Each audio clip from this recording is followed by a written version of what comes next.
2, 1. Let's do it. Good morning, everyone. Good morning, everyone. Welcome back to Naturally Silly. Thank you. Podcast episode number 2.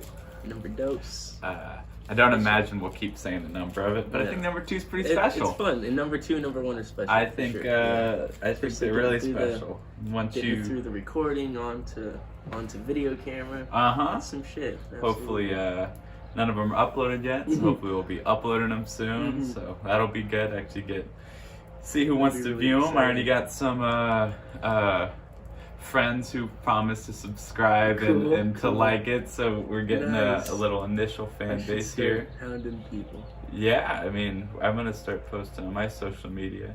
Again, we're gonna be a Doers podcast. That's the hope. It all flows well. In case anyone's curious, I watched, I think, Wiz Khalifa do this, or Snoop Dogg, I forget. But you'll pop the top on the joint here. Helps make sure it burns a little bit better. He had a cool name for it. Flows a little better. Pop or something. Yeah, I don't know. Like Pop Goes the Weasel is what I might want to call it. If you can come up with a great freaking name for Pop on the top, we will take it. Yeah. So I'd say it's been a good morning, but kind of a crazy morning a little bit. One might say, Zach. Yeah, definitely on my side. It's been ridiculous. What about your side? I think this morning was a pretty good one. I ate a lot of edibles yesterday. Oh yeah, which I heard it when I got home. I'm excited to talk about as we go into this podcast here. But I was slightly worried that there would be a chance I would still be high. Oh, absolutely, yeah. I've only heard horror stories of. I've never been on the receiving end of still being high from edibles. In fact, that's why I took so much. And again, we can go into that a bit later. But I'm glad I didn't wake up high from my little, I'm gonna say, lame journey on edibles. I've had bad experiences with edibles, probably. Yeah, I would say lame. Yeah, I guess bad isn't maybe the way to describe it. I'll hold this off for. I'll take a couple puffs. Take a couple puff. Mediation was like the word of the weekend. Me and him were talking all weekend, and a lot of it was just like, people don't mediate themselves, and I don't mediate myself. And he was like, I don't mediate myself, and we just talked about that a lot because it's like a really key corner. We both went to the same middle school, and I remember. And where were you? Fresno. Oh yeah, Fresno. I went to go see my buddy Trey. Trey, we love you. He'll definitely be watching the podcast. There we go. We were in Fresno at his house. He has a friend that he worked at Verizon Wireless with that owns a house, a beautiful 2-bedroom house in Fresno. And at one point, Trey was moving back in with his dad, and he was like, do you need a place to stay? You could come up to Fresno and stay in the house in the rooms. And he stays there now, and the guy doesn't live there really. He's never there, so he just stays there alone. And it was really great. We caught up. We went to the same middle school. Elementary school, I went to John Reed. He went to Mountain Shadows, so he would walk and pick me up. And shout out to lifelong friends, though. My only lifelong friend, yeah. Fuck yes. I love the That's shit out of awesome. that guy. And he's doing great. Fucking just pulling in money. He spends all day on stocks. Okay. Stocks are interesting. Stocks. We can go into fucking stocks too, because I got money in stocks right now that are. I mean, He's trying to get me really it's serious confusing. It's tough. Yeah. Like you, I mean, it's also really simple. It's one of those things where it's. Set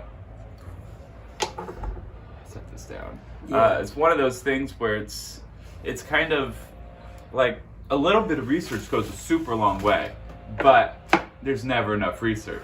That's the thing. Absolutely. So it's one of those where it's like the actual barrier to entry isn't as hard as you would think. Like you can normally get in pretty well, but I would say that to actually get good at it sadly takes, being okay with losing money, being okay with losing time, investments, kind of like your little kids, you invest in them and then all of a sudden they don't come out well. But regardless, yeah, so stocks are super interesting. The fact that he's actually successful at that, or finds a way to do it, and at least find enjoyment enough to keep doing it is really cool. Yeah, because it's a lot of what he does. His job is interviews for. I kept telling you and Jolie does hire on for Amazon, which sounds like he's like a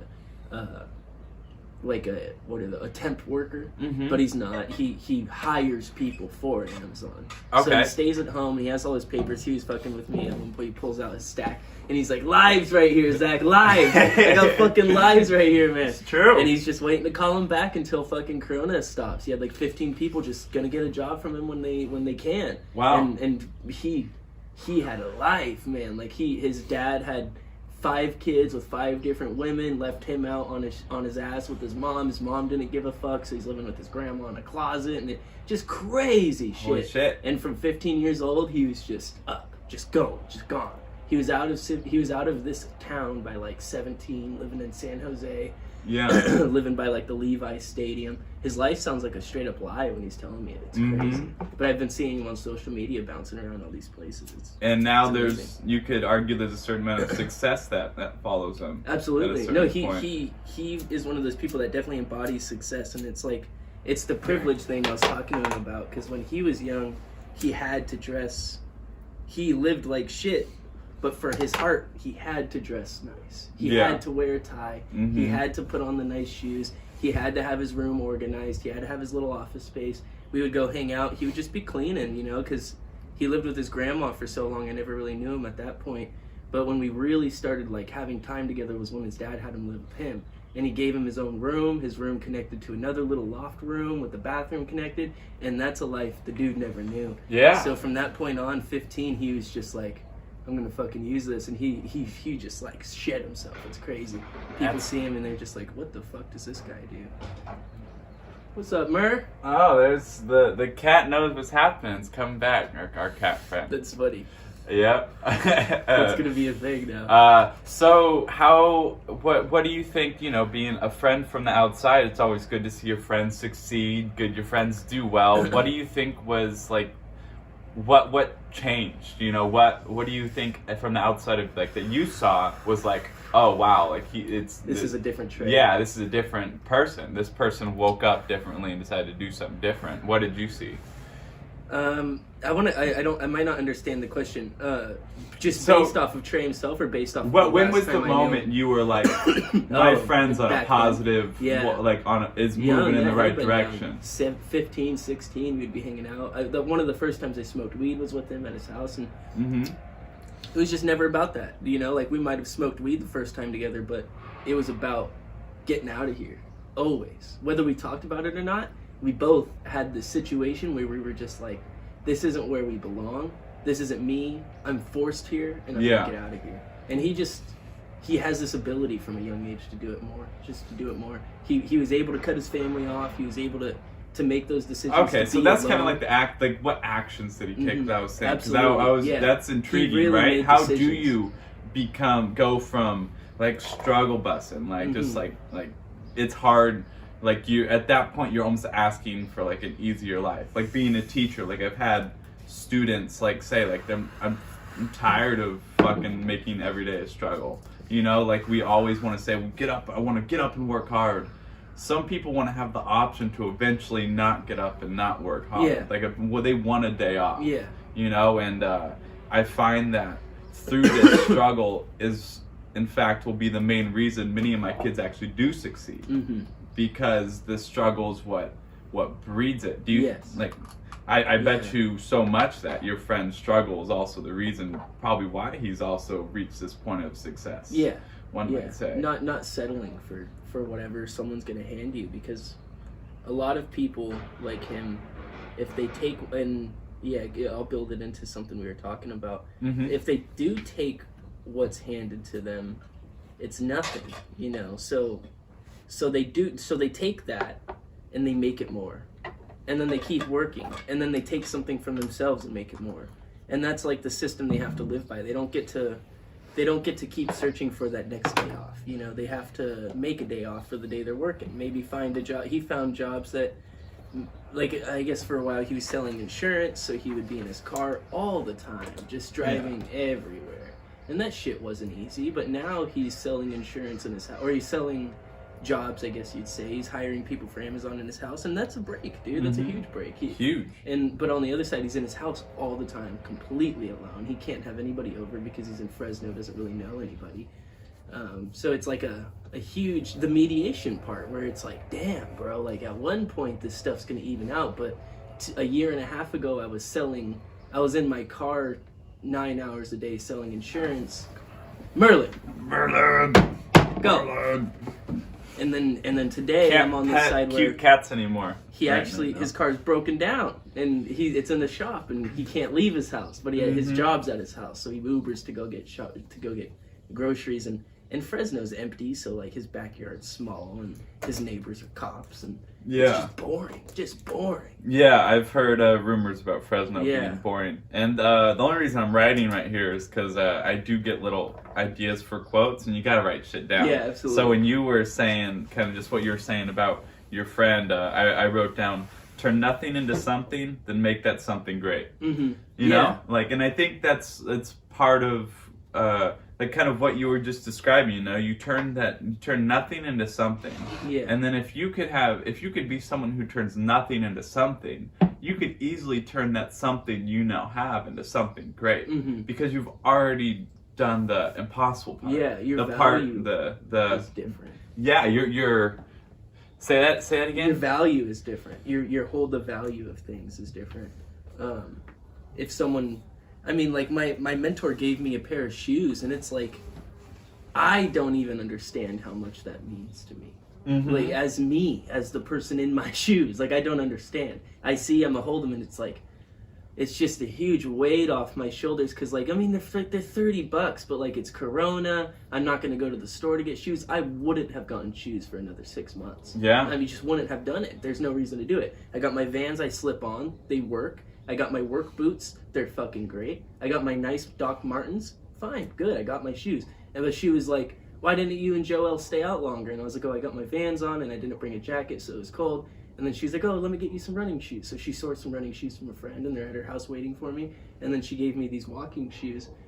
And it's like, some people might take that from like their grandma, and like maybe their grandma takes them out once a month to go get shoes until they're like 20 or something. And it's like, oh, I love my time with my grandma, she's the sweetest, we go get a pair of shoes. But they might not truly appreciate that. Like with these shoes, it's like, it's a pair of shoes, but it changed my life. I would be, and I have money. Yeah, I would be set to argue anyone that's ever had shoes has never fully appreciated shoes. Yeah, no. Have you ever walked barefoot? Oh yeah, I love it. Yeah, but absolutely. It's the fucking worst too, though. Like you love it till you don't. Yeah. You love it till it's no longer an option. And, your feet are too hot. The rocks. Yeah. But once you're stuck with it, imagine the amount of limits we would have if we didn't wear fucking shoes. A huge. Like what it would be like.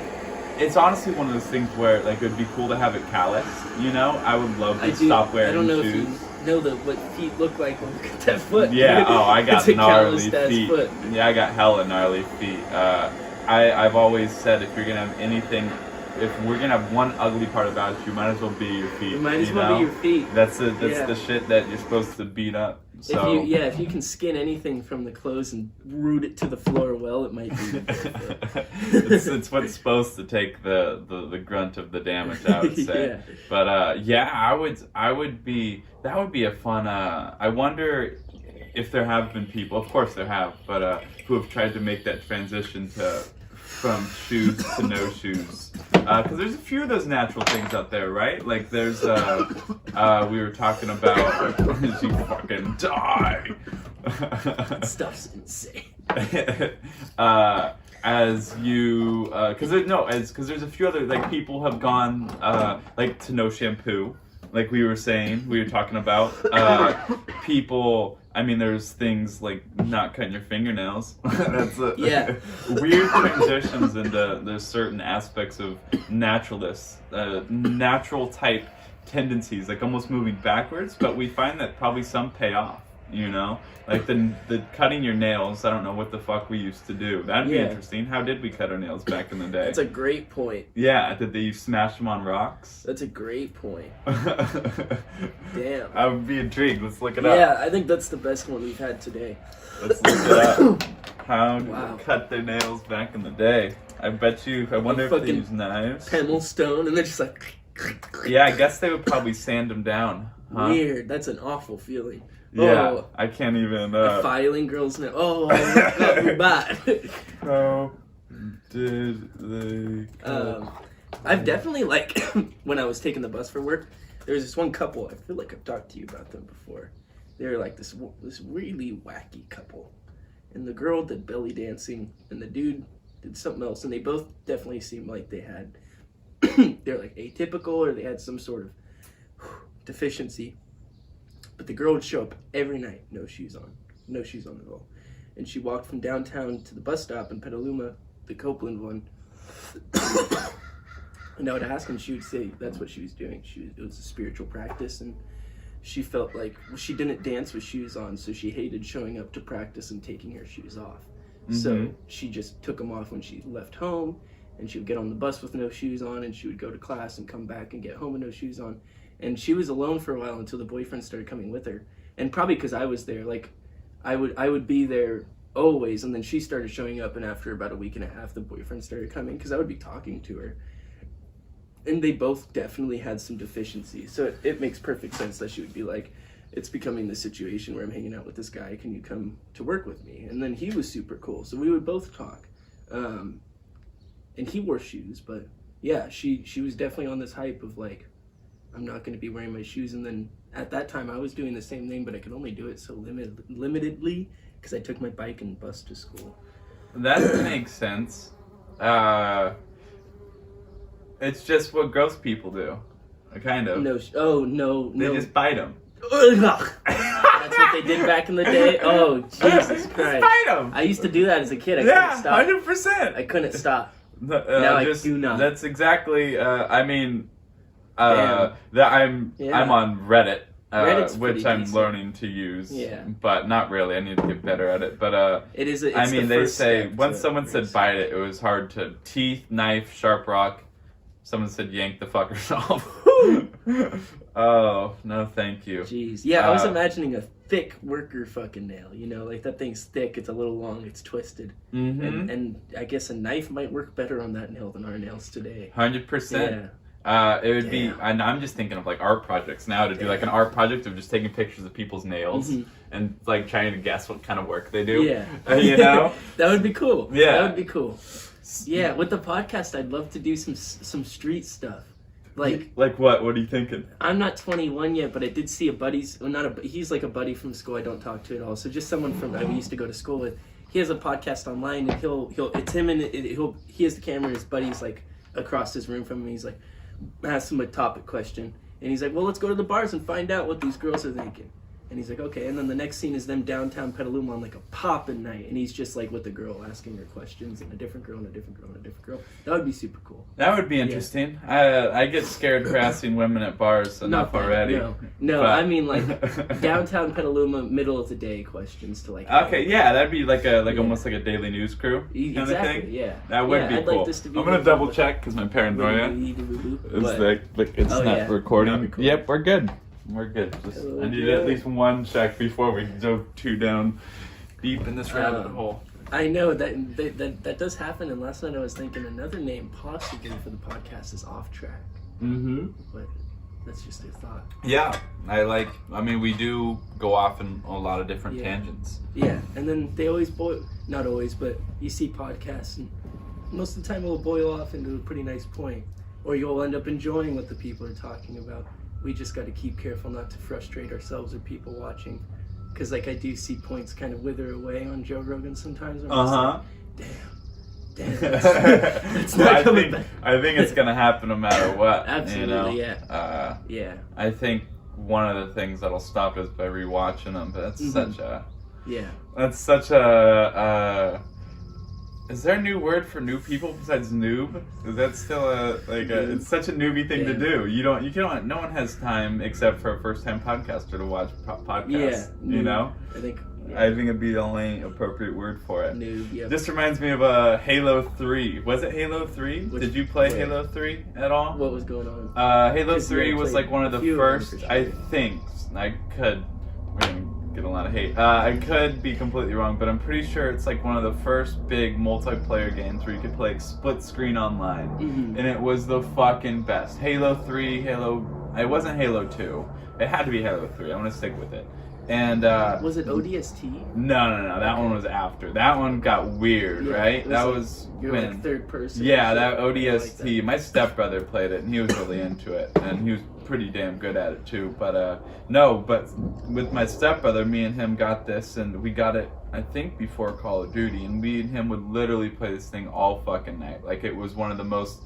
Yeah, I'd never done the whole video game all-nighter things, but it made me feel like a professional kid. Damn. You know, isn't it like? I don't remember an online Halo. That's the only thing. Oh yeah, dude! It was split screen online Halo. You could rank up together. It was one of the most legit things. Yeah, that had come out since then. My sister loved. I played. Yeah. Did you guys have any family games you'd play when you were younger, or anything you were just drawn to? Yeah, like Rock Band. There you fucking go. Yeah, we loved Rock Band. What instrument? I was always on guitar for sure. I loved guitar. I have a weird memory that I took way too personal with my dad because it was just me hating my dad. He was we were all playing Rock Band. We always did. But this situation, someone was playing he really wanted to play with, and I wanted to play, and he's like, "You're just too young. You gotta sit down and watch." And I was just like, what the fuck? I've been playing Rock Band for 6 months. Oh. I mean, I wasn't good, but I was so mad. Too young. God damn. That's something that's gonna be interesting. You know, we're currently in our young 20s. Yeah. You're in the breach of it. Yeah. I just hit 24. I'm just breaking out my little water pod. Yeah, you're touching the toes to the water. Feeling it out. But what I was gonna say was it's gonna be kind of interesting what tactics are going to be used by the time we're adult, or I guess parents. I think about that a lot. What? How do I not create that memory for my kid, but at the same time not convince my kid he's ready for whatever? You're not ready to play Halo. Yeah. You can play, of course, but just be ready. How do you prepare them to just play? Yeah.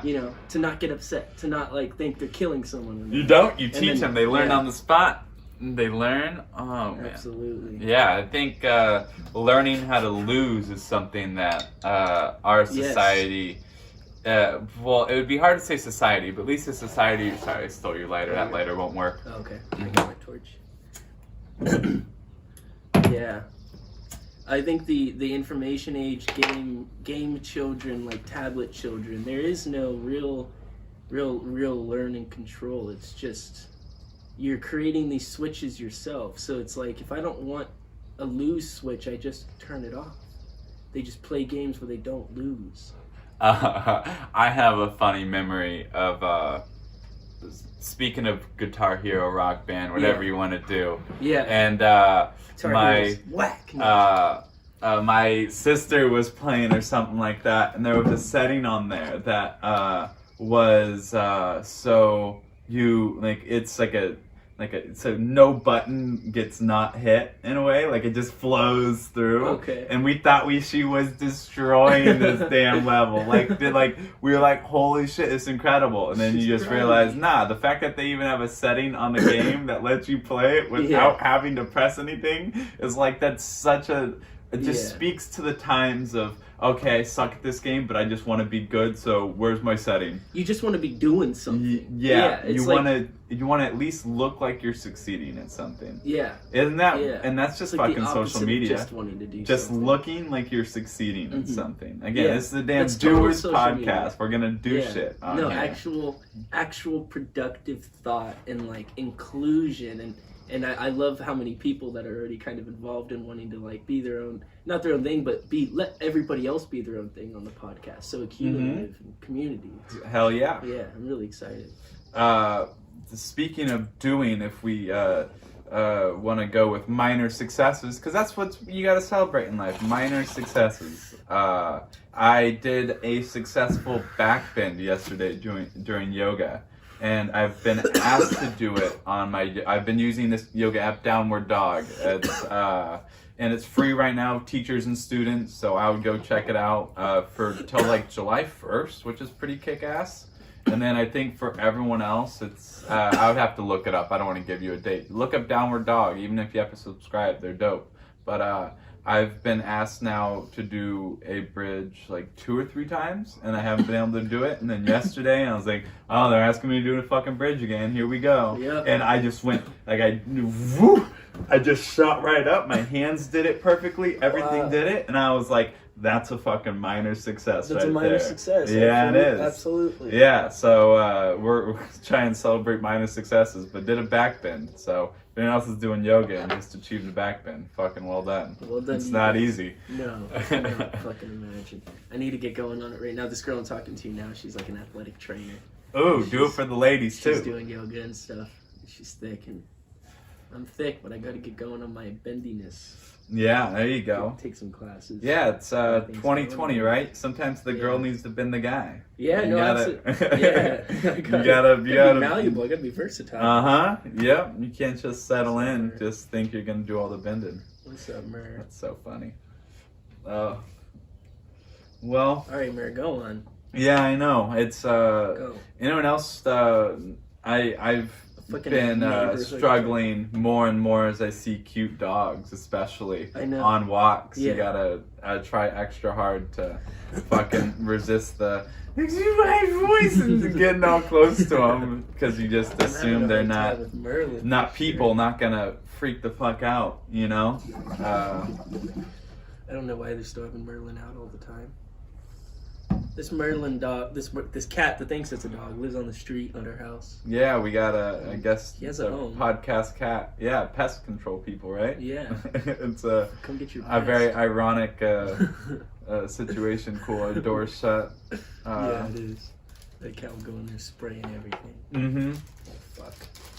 That's why I don't like him back here too much. Is like we have a leather couch and shit. We don't clean it every day. You can come out here and spray it in the middle of the night.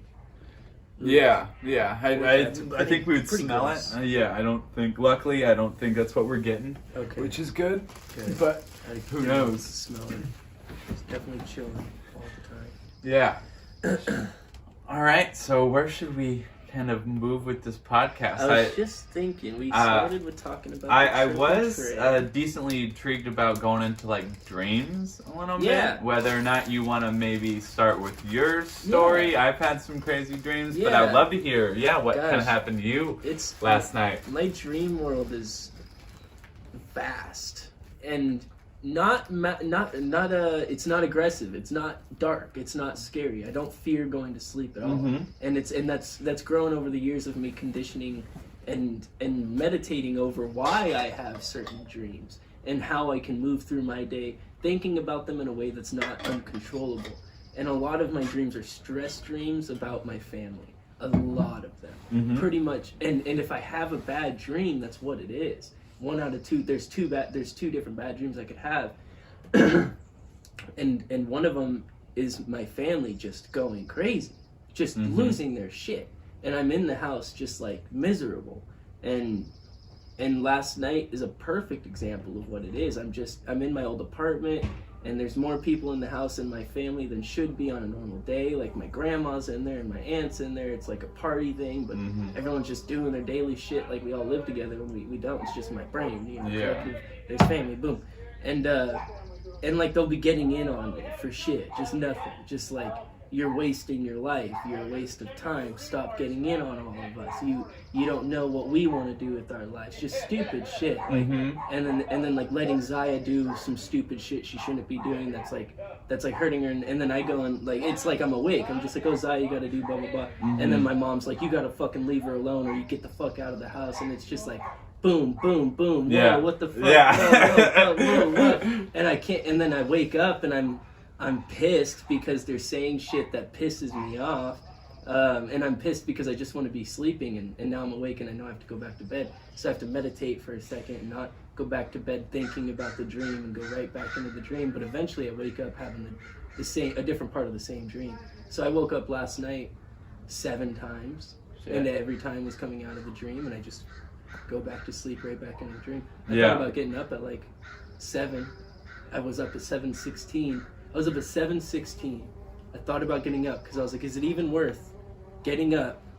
Or is it even worth going back to sleep because I'm so fucking exhausted to have another bad dream? Is it possible that I have another bad dream by 8:30? Yeah. I woke up at 8:20, pissed as shit because I was coming out of another bad dream. So frustrating. Just an hour.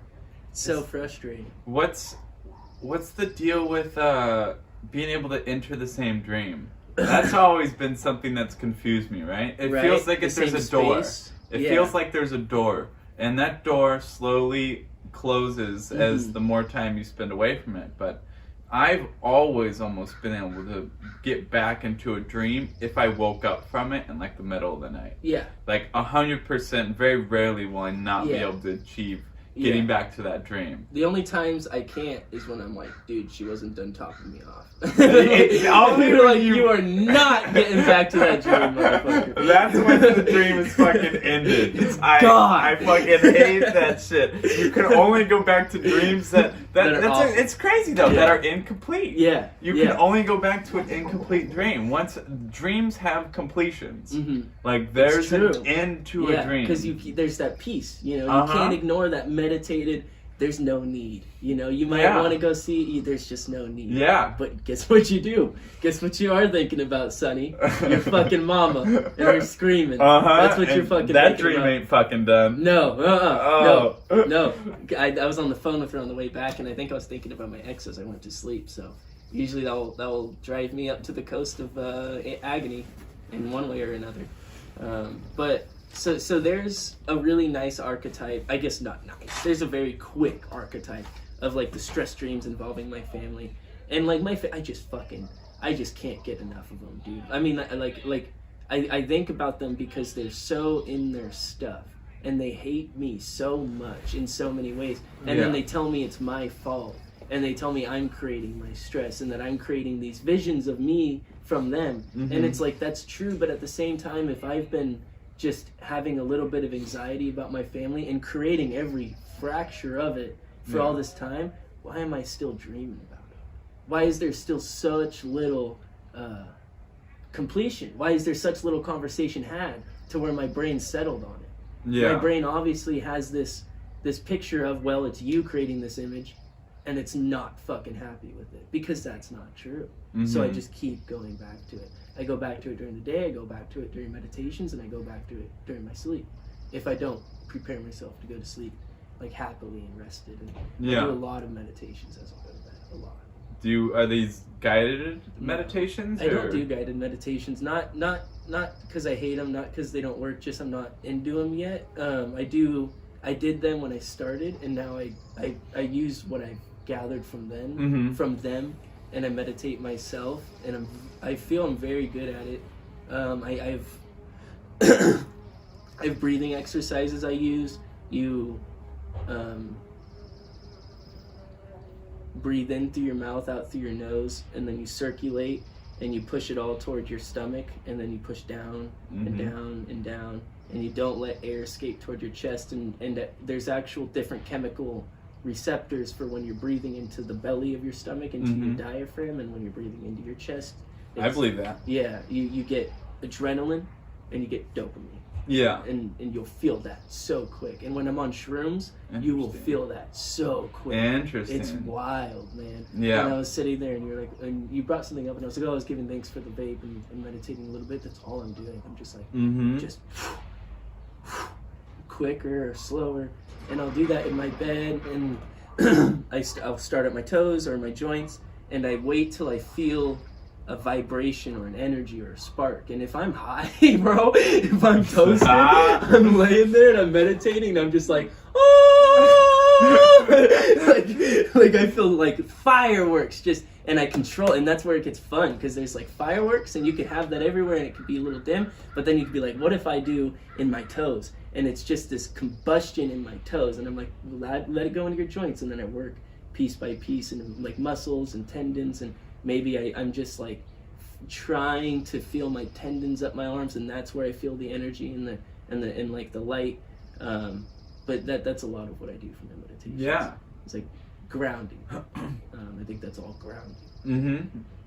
But that's why I want to start yoga, because it's a totally different realm. It's another offshoot of meditation. Yeah. 100%. Because I've loosely in a weird way started unguided meditation through yoga, but I do it at the end of the practice. So I've always found yoga's a mind fuck for me, like, because it's a complete meditation all the way up until the end, when it's actually supposed to be a meditation, the savasana or whatever it is. Yeah, it's the part at the end where that everyone loves, where you just lay there and just fucking just take it all in. Okay. You know, your hands are wide, your feet are wide, you're supposed to be breathing, but they're always timed.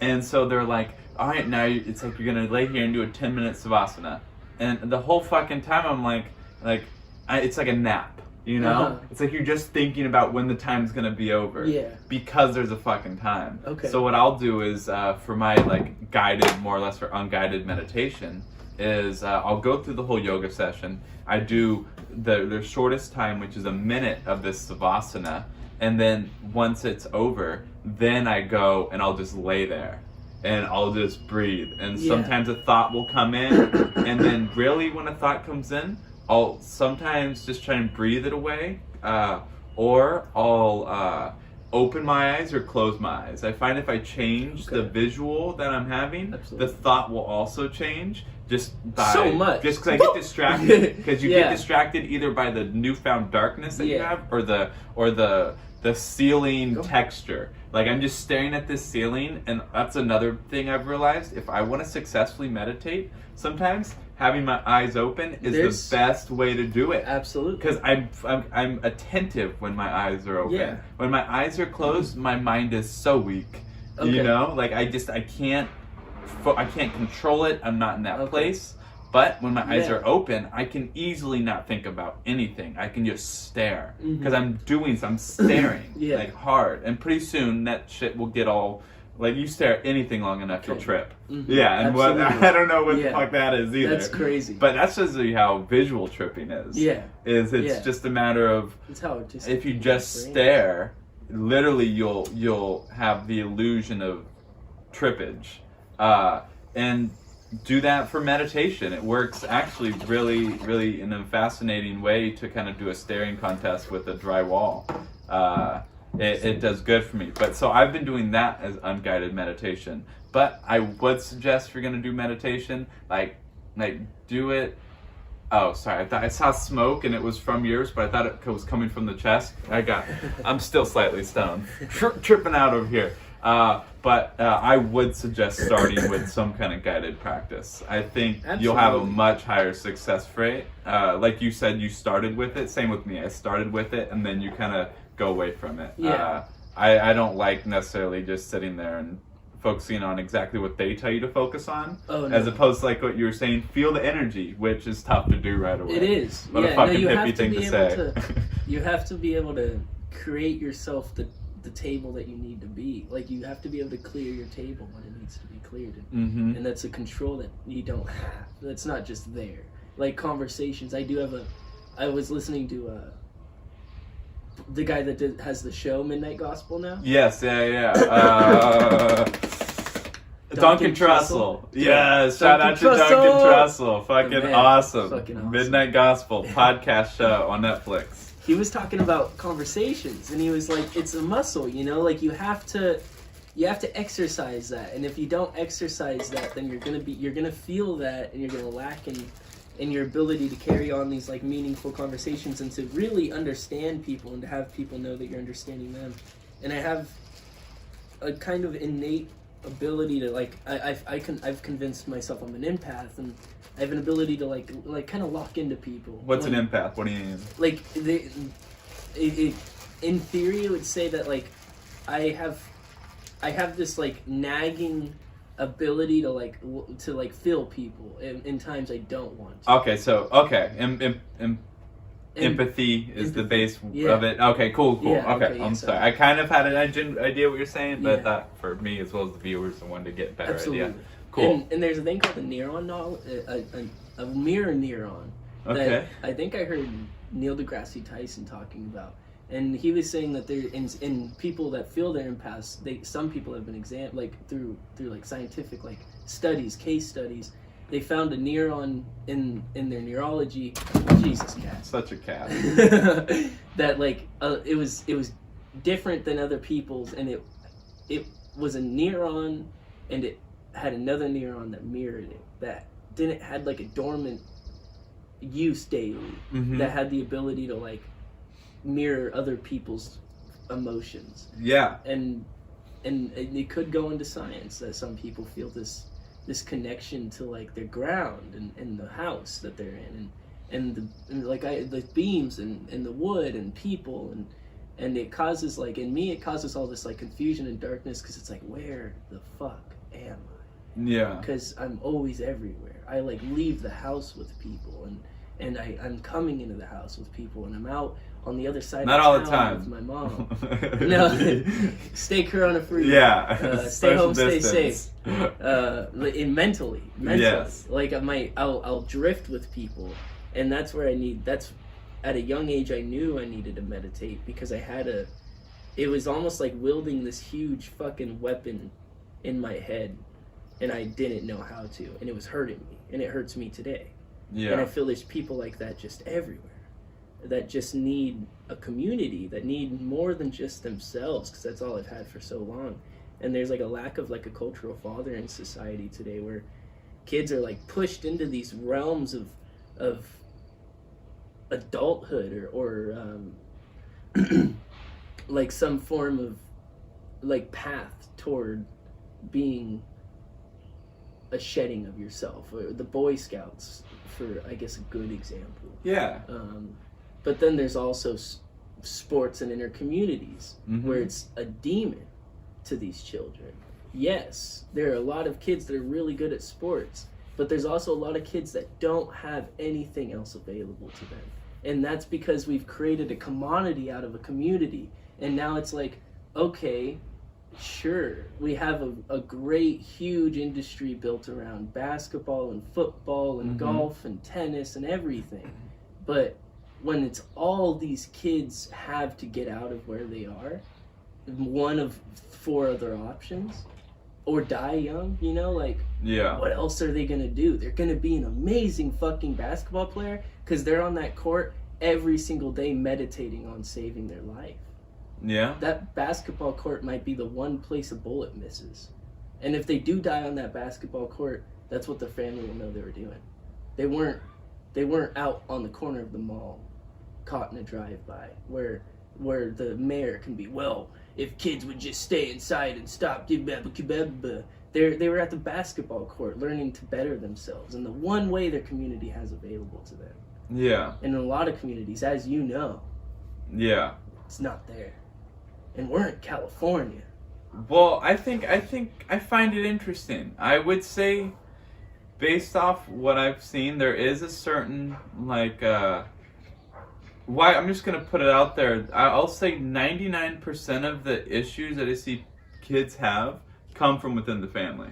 Absolutely, the lack of a cultural father. They may have a father figure. Now, what do you mean by a cultural father? Like someone just giving them their not their racial culture, but the culture of being a human, a giver, a learner, a sharer. That's what we are. We're the flower in the pot. We're growing all the time. We have so much ability to culture something, and a lot of kids are just told to survive, just get out of there. Well, they're not told to, which is interesting. It's what I've realized is if you don't take care of yourself, other people have to take care of you, and when other people have to take care of you, those people have a harder time taking care of themselves, and so on and so on. And then you get, and that's like in a normal society. That's like in a privileged society in which you have that option more or less, and you won't die. You won't survive. Yeah. But then you get to the other side of society where it's you've had extra burdens put on you. So it's like to the point where not only are you having to, you probably started out doing a good job taking care of yourself and your family, but the next thing you know, your uncle loses his job. You could even say, in the sake of all this coronavirus shit, because they decided that for your safety, they're gonna shut down your uncle's business or some shit like that. And then now you got to start taking care of him a little bit more, and then you start to lose yourself. And then obviously, most of my teaching demographic, I teach in the Richmond area, and there's a very, very high Latino and Black population in these areas. And being new to the area, I don't know sadly much of the history or any of that actual area, but we do know the history of especially African Americans, California Latinos. I know a little bit, but I don't know really the U.S. situation. But it's always been this matter of like this uphill battle and having to take care of more than someone should really have to handle. And I think from there you start to get this, like, you have less time to focus on culture, like, because we're so work focused. You have to work. And then you assume, like, naturally the pressure gets put on then, whether that be friends, the school, or the internet, to essentially culture or raise these kids. And I think the issue with all of these things, and the one exception would be sports in a way, but I think the issue with all of these is there's no filter into it. Like, there's no, so like, through your friends, they're going to tell you pretty much everything they know. They have no reason to hold back from you, pretty much. Yeah. The internet is never going to hold back from you. You can learn whenever you want on the internet. And then, you know, the school, they hold a lot back from you normally. And your main goal is to get grades. It's a lot less about being cultured. Where you do experience culture and being cultured, I would say, is through people who actually know you and care about you. They'll ease you into life. That's what a parent's job, I think, is, to slowly reveal the truth in capacities in which you believe your child can handle it, and so they can become a good person and deal with things in a normal kind of way. And I think sports can also do that. Now, ideally, school would too. And sadly, it doesn't. And it can. Some teachers do, but normally it doesn't. But I think that sports and parents, when I think about it, it's a way to slowly ease problems into. That's the hope. Slowly ease problems. I was going to say, what happens when they stop doing that? Yeah, that's the hope. Is slowly ease problems into children's lives, and so you can prepare them for the real world. So it's not a complete shock, but it's also so they are prepared. And again, when you're just dealing with relying on the internet for that, you're gonna get to a point where kids are seeing so much shit unfiltered that it's like we're seeing that. But I don't know what it's looking like, but there's for sure a response to it in some way or another. Kids look and act different now than they used to in the past. 100%. I couldn't quite tell you how or why or what. But well, that's what I was. Yeah, I think that's what we're both building on. Is that there's these systems that we have the lighter rely on to like raise our children incrementally as we do, and somewhere along the line, they stopped to some point. They didn't stop completely, but they stopped to some point. Sports today, more than ever, are an industry, and it's not Yes and no. Yes, I agree with you because anyone can be a star with Instagram and shit. But no, in the sense that I think sports are still, and especially at the base levels, like all the way up until high school, pretty damn innocent. It's not about being a star though at all. It's about being an employee for your school. And that's like what it's turning into. At college, yes. That's what I mean. I'm talking about college. We're talking about kids. I'm talking about once you're a 15-year-old fuck kid. You. Once you're in college, fuck you. I'm talking about a 15-year-old kid that's in high school football, high school sports, to be in college sports.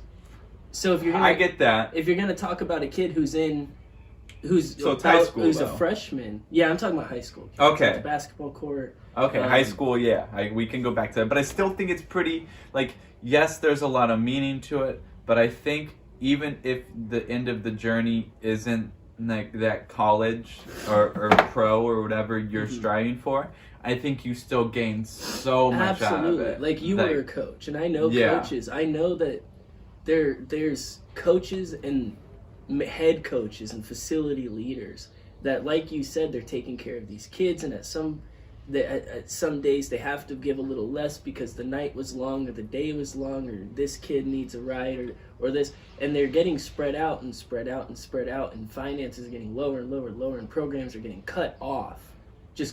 Yeah. And that's not okay. But we love sports and we love our coaches so much, of course. But we don't care about who's paying that coach. We don't care. I'm not talking about you. Mm-hmm. I think like society as a general public does not ask the question, what can we do for these coaches? What can we do for these teachers? But it's about the kids. I mean, it is about the... No, that kid has 75% of a coach tops. My coaches, bro, they would come just stressed out. They were great coaches, but they had that practice to do. They had to... I was like... They found bullshit reasons. Every coach I've met has been completely stressed out. I think it's a privileged thing to say that the public system in schools, high school, college, is not in serious need for improvement for the kids. The kids get to play, sure, but like it's not about that anymore.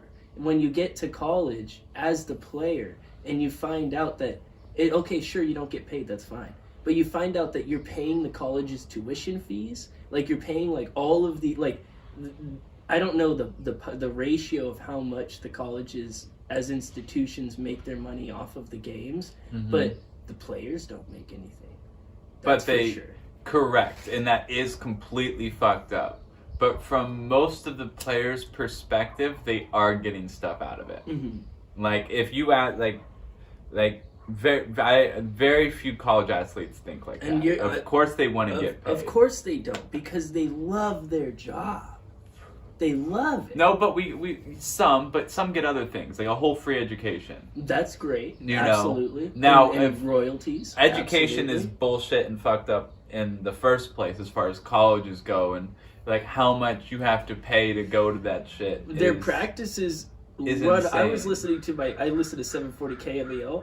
Yes, they get class, but most of them get written off for class. I don't know if you've seen this at SSU, and then SSU is one of the most expensive schools you could go to.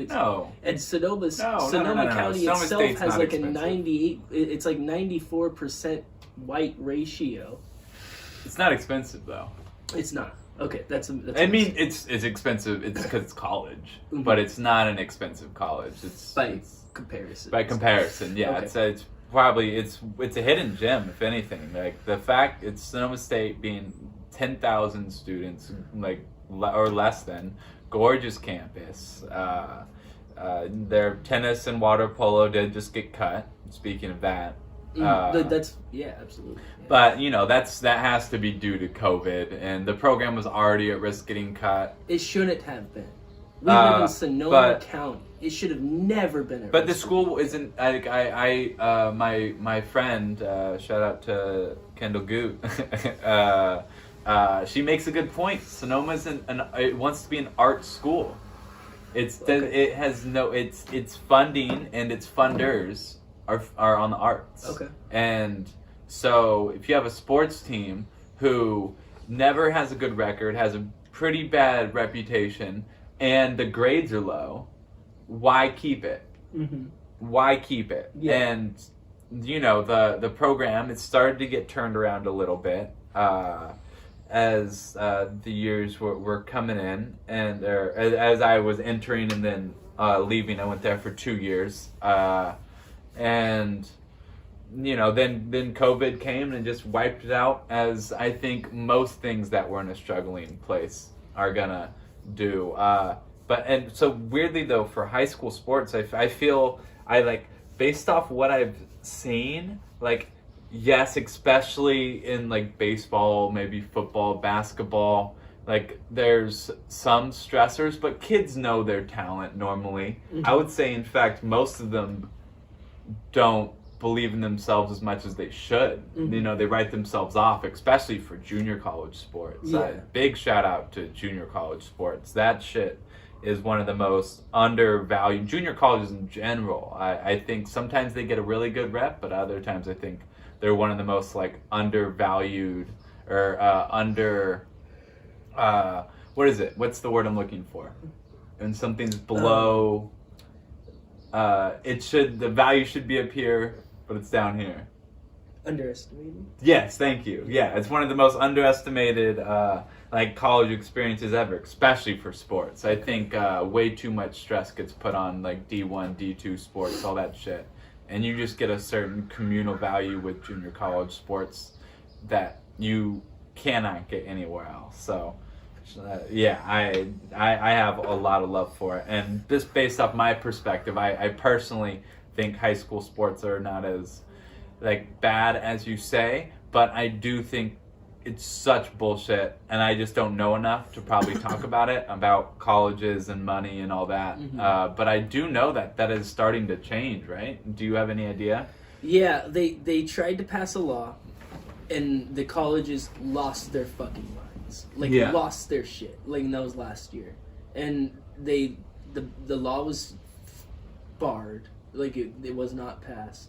And the colleges during the thing were saying that if the law was passed, if they did have to pay their students per game or whatever for practice hours or whatever, they're either going to charge them tuition at that point or they lose royalties. It was not going to be a given thing whatsoever. They were going to budget it out, and they were going to get their losses. So that's insane. Why are we so okay with colleges being so greedy? So that's why I'm upset. That's why I'm like, it's crazy. But that's colleges. That's rich, like, old white people. That's Sonoma County. No, it's everywhere. That's our whole nation. Yes, but I think people underestimate where we live. I think we have a very low threshold of capability of understanding of like Sonoma County and like Sacramento and San Jose and Silicon Valley. We can drive. You want to go to the Apple headquarters? San Bernardino, we could go today. Apple headquarters. But what's that? The brand new one. That's all income. We could all get in there right now. We can all get in there. You could go buy a phone. It's their iPhone headquarter for like showcasing. It's like their showroom. You go in there, and if you really wanted to go get dressed up, doesn't make me feel iPhone, powerful though. It's not supposed to. That's what media does. That's what the economy does. That's what our jobs do. It takes away our value of that. It says that doesn't matter. Don't worry about it. But when Elon Musk lives in South Africa, and instead of coming to the United States, going to Canada, whatever he did, informing himself, building a company, spreading economy, going back to South Africa and building his NASA, his Dragon X headquarters or whatever it's called, and Tesla, he built it in California. So now that's like a $60 billion company or something on one little lot of property in California.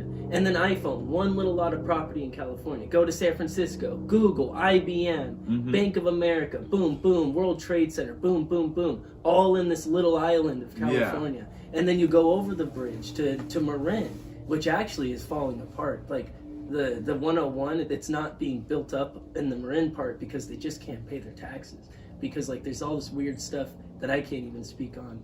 But Marin specifically, the GOP is dropping for some reason. Mm-hmm. But Marin, like, there's just huge money in Marin. You go, I used to work on 40 Rock Road was the road, if people want to, like, check me. 40 Rock Road on, you go up to Marin, you get off on Sir Francis Drive, and I was drilling, like I told you, we did the job underneath the house to hold the house to the hill. Mm-hmm. It was like a 14,000 square foot house. And it's in this, like, housing development that they built in, like, the late 80s and then gave it a city name. I forgot what it's called. It's on the top of, like, this little mountain. Mm-hmm. And it's like a whole housing development and then turned into a town so that they can, like, legalize, like, its own, like, cops and everything, and just huge houses I've never seen in my life. Yeah. And that's like 30 minutes away, no traffic. And the argument is that should go towards Sonoma State? Not necessarily. Well, the argument is that I don't believe enough of it is going to Sonoma State. I don't believe enough of it is going to infrastructure for the roads. I don't believe enough of it is going to agriculture. I don't believe enough of it is going to our kids. Yeah, and it's all leading to these spread out community idols, which not idols is a bad word for it, but community leaders that I know, you may know, you are one. And you're lucky to not be so spread thin. I'm sure you have your stuff, but some people, like my mentor, she has her organization Una Vida that gets kids out to the Dominican Republic that I've been to, and then she hooked me up with another company that I worked for out there for 2 months. They're doing their shit. She's a school teacher, and on that income, she has her house. She takes care of her son who has, like, the immune disorder. Sent him off to college. Has 2 other kids, lost her sister to drug abuse, lost her parents, and just fucking keeps going. Yeah. Just keeps going. And she's spread thin. And it's like, not that all this money, all this stuff around us that we feel doesn't matter, that's not why she does that. That's not what gave her the power. That's what's making it so fucking hard for some reason. And it's not like I say you take it away and we're fine. That's how you destroy us. I understand that this is like, the Greeks didn't live this well. This is economy and equality that's never existed. Mm-hmm. But we're teetering up to this point of injustice where, for simple reasons that shouldn't matter, we're gonna rupture society. And then it's gonna be Google's fault, and it's gonna be Apple's fault, and it's gonna be all this fault for putting everything on one little island, and then go over to New York, it's the same thing, and Washington's turning into the same thing. But is it the business? Like, you gotta hate it, but you can't. At a certain point, don't hate the play, hate the game. You know what I mean? It is. It's the game. And the game's the government. The government loves these people. No, they don't. No one wants to brainwash anyone. If you look up the philosophy of the lack of cultural fatherhood in society today, you will run into unfound amounts of scientific evidence for the reason our children feel the way they do, the reason we live through the struggles we do. But it's not Google's fault. It's they're the player. Okay, the government's the game. You're right. The government's the government allows it. The government lets people win. Government and those. But that's the government's fault. But it's only because the government wants them. You know, like, the government could say no, like, but the government wants them. The government wants their money. The government doesn't want to keep private businesses private. That doesn't make them good. They're not good at all. In my eyes, they're both the same fuck. But you would have to. Shit. But if don't hate the play, hate the game. If that's I'm like gonna, hating Michael if I'm Jordan. Gonna complain about IBM, and then I'm gonna do something about it. I'm not gonna go to IBM. I'm gonna write to a legislator. I'm gonna go to a courthouse. If I'm upset about the roads, I'm gonna go to a city hall meeting. Right? You wouldn't go to the drivers. That's not what I'm saying. Yeah. But what I'm saying is you have to realize that as a player, that philosophy, hate the player, hate the game, it doesn't stand anymore. Because they're both the same exact. They're all in the same board meetings. Yeah, they're and they're all in the doing same great. Conference rooms, they're all thriving. And it's on us. It's on our back. You know. You as a teacher should be more than happy. They should be more than happy to give you $70K a year. But and that $70K a year should give you the same lifestyle. I agree, but it sounds like a dream world. Like, what we're sense so close. Where we're living now is a dream world. What's the difference of going up to sanity? Well, no, you just have to actually fix the problem.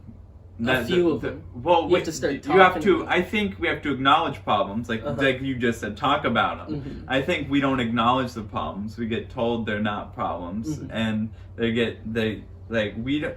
where do my taxes go? I don't know. And then here's I don't know where my fucking taxes go. 54% of the economy goes to the military. Well, that's not counting that. Only like it's actually like 3% of like the national GOP of the year that goes to the military. I think it's GDP. GDP. Yes. GOP. Yeah. Republicans. It's only closer to like 4% that we're actually paying to government. So it's like, okay, I don't know where my taxes go. No. So when we get to arguments we all love Bernie, right? It's hard not to. Yeah. But it's when we're saying we're going to pay more taxes, all we're saying is we're going to put more trust in the government. That's all we're saying. Absolutely. Is we're all. So like when we say let's make Google pay more taxes, let's just say this, or let's say Apple. Apple's better maybe for some reason. Let's make Apple pay more taxes. To who? The person they're sleeping with? So Apple will pay more taxes to the government, so the government can set up Apple centers? No. The government's just gonna have Apple take him out to dinner for a dinner 2 times the cost of the taxes on some non-profit boat show thing. And then he gets to write it off, and he gets them back next year. We gotta be able to vote better on where these fucking taxes go. Or, I heard the argument, vote on laws. I love it. Yeah. Let's fucking vote on. Let's have like 3 or 4 laws each year, and vote on them. Yeah, I don't mind that at all. I don't know what would go wrong with it. Probably a lot. Probably a lot. The issue is you just need to have pick other people to think out the flaws first. That's the idea. I throw it out there, and then it's not mine. I don't know whose it is, but I've heard it. And yeah, we'll vote on fucking laws or anything of the sort. But I don't know where my fucking taxes go. As far as like the schools go, I think they should, I don't think the government, I do think the government should help pay for school, but it'd be great if they didn't have to. What if school was there's no reason we should be paying as much as we do schools. Absolutely. Schools should be $20 to $30 a fucking class or some shit like that. There's no reason for it. And then it'd be really easy for the government to pay. Schools don't need to have billions of dollars on reserve. You're a fucking school. I don't know what that should look like, but I just think it's absolutely ridiculous how much schools, and the fact that when you go into debt, your school, that's the only thing, or when you go file for bankruptcy, your school, that's the only thing it doesn't get rid of. Lord, it's crazy. Yeah. You plan to go to college. Do you plan on accumulating student debt? Yeah, I gotta. You gotta. What I might do is, I might look into laws internationally for visas and citizenships and see where it might be better to go to school. And I'm not saying anything. I don't know anything about that. Yeah. I just think that would be a good idea to do. Yeah. And then I do start. That would be after the JC. Go to the JC. I want to avoid student debt, but I'll take it on if I have to, for sure. Yeah. Think it's worth it?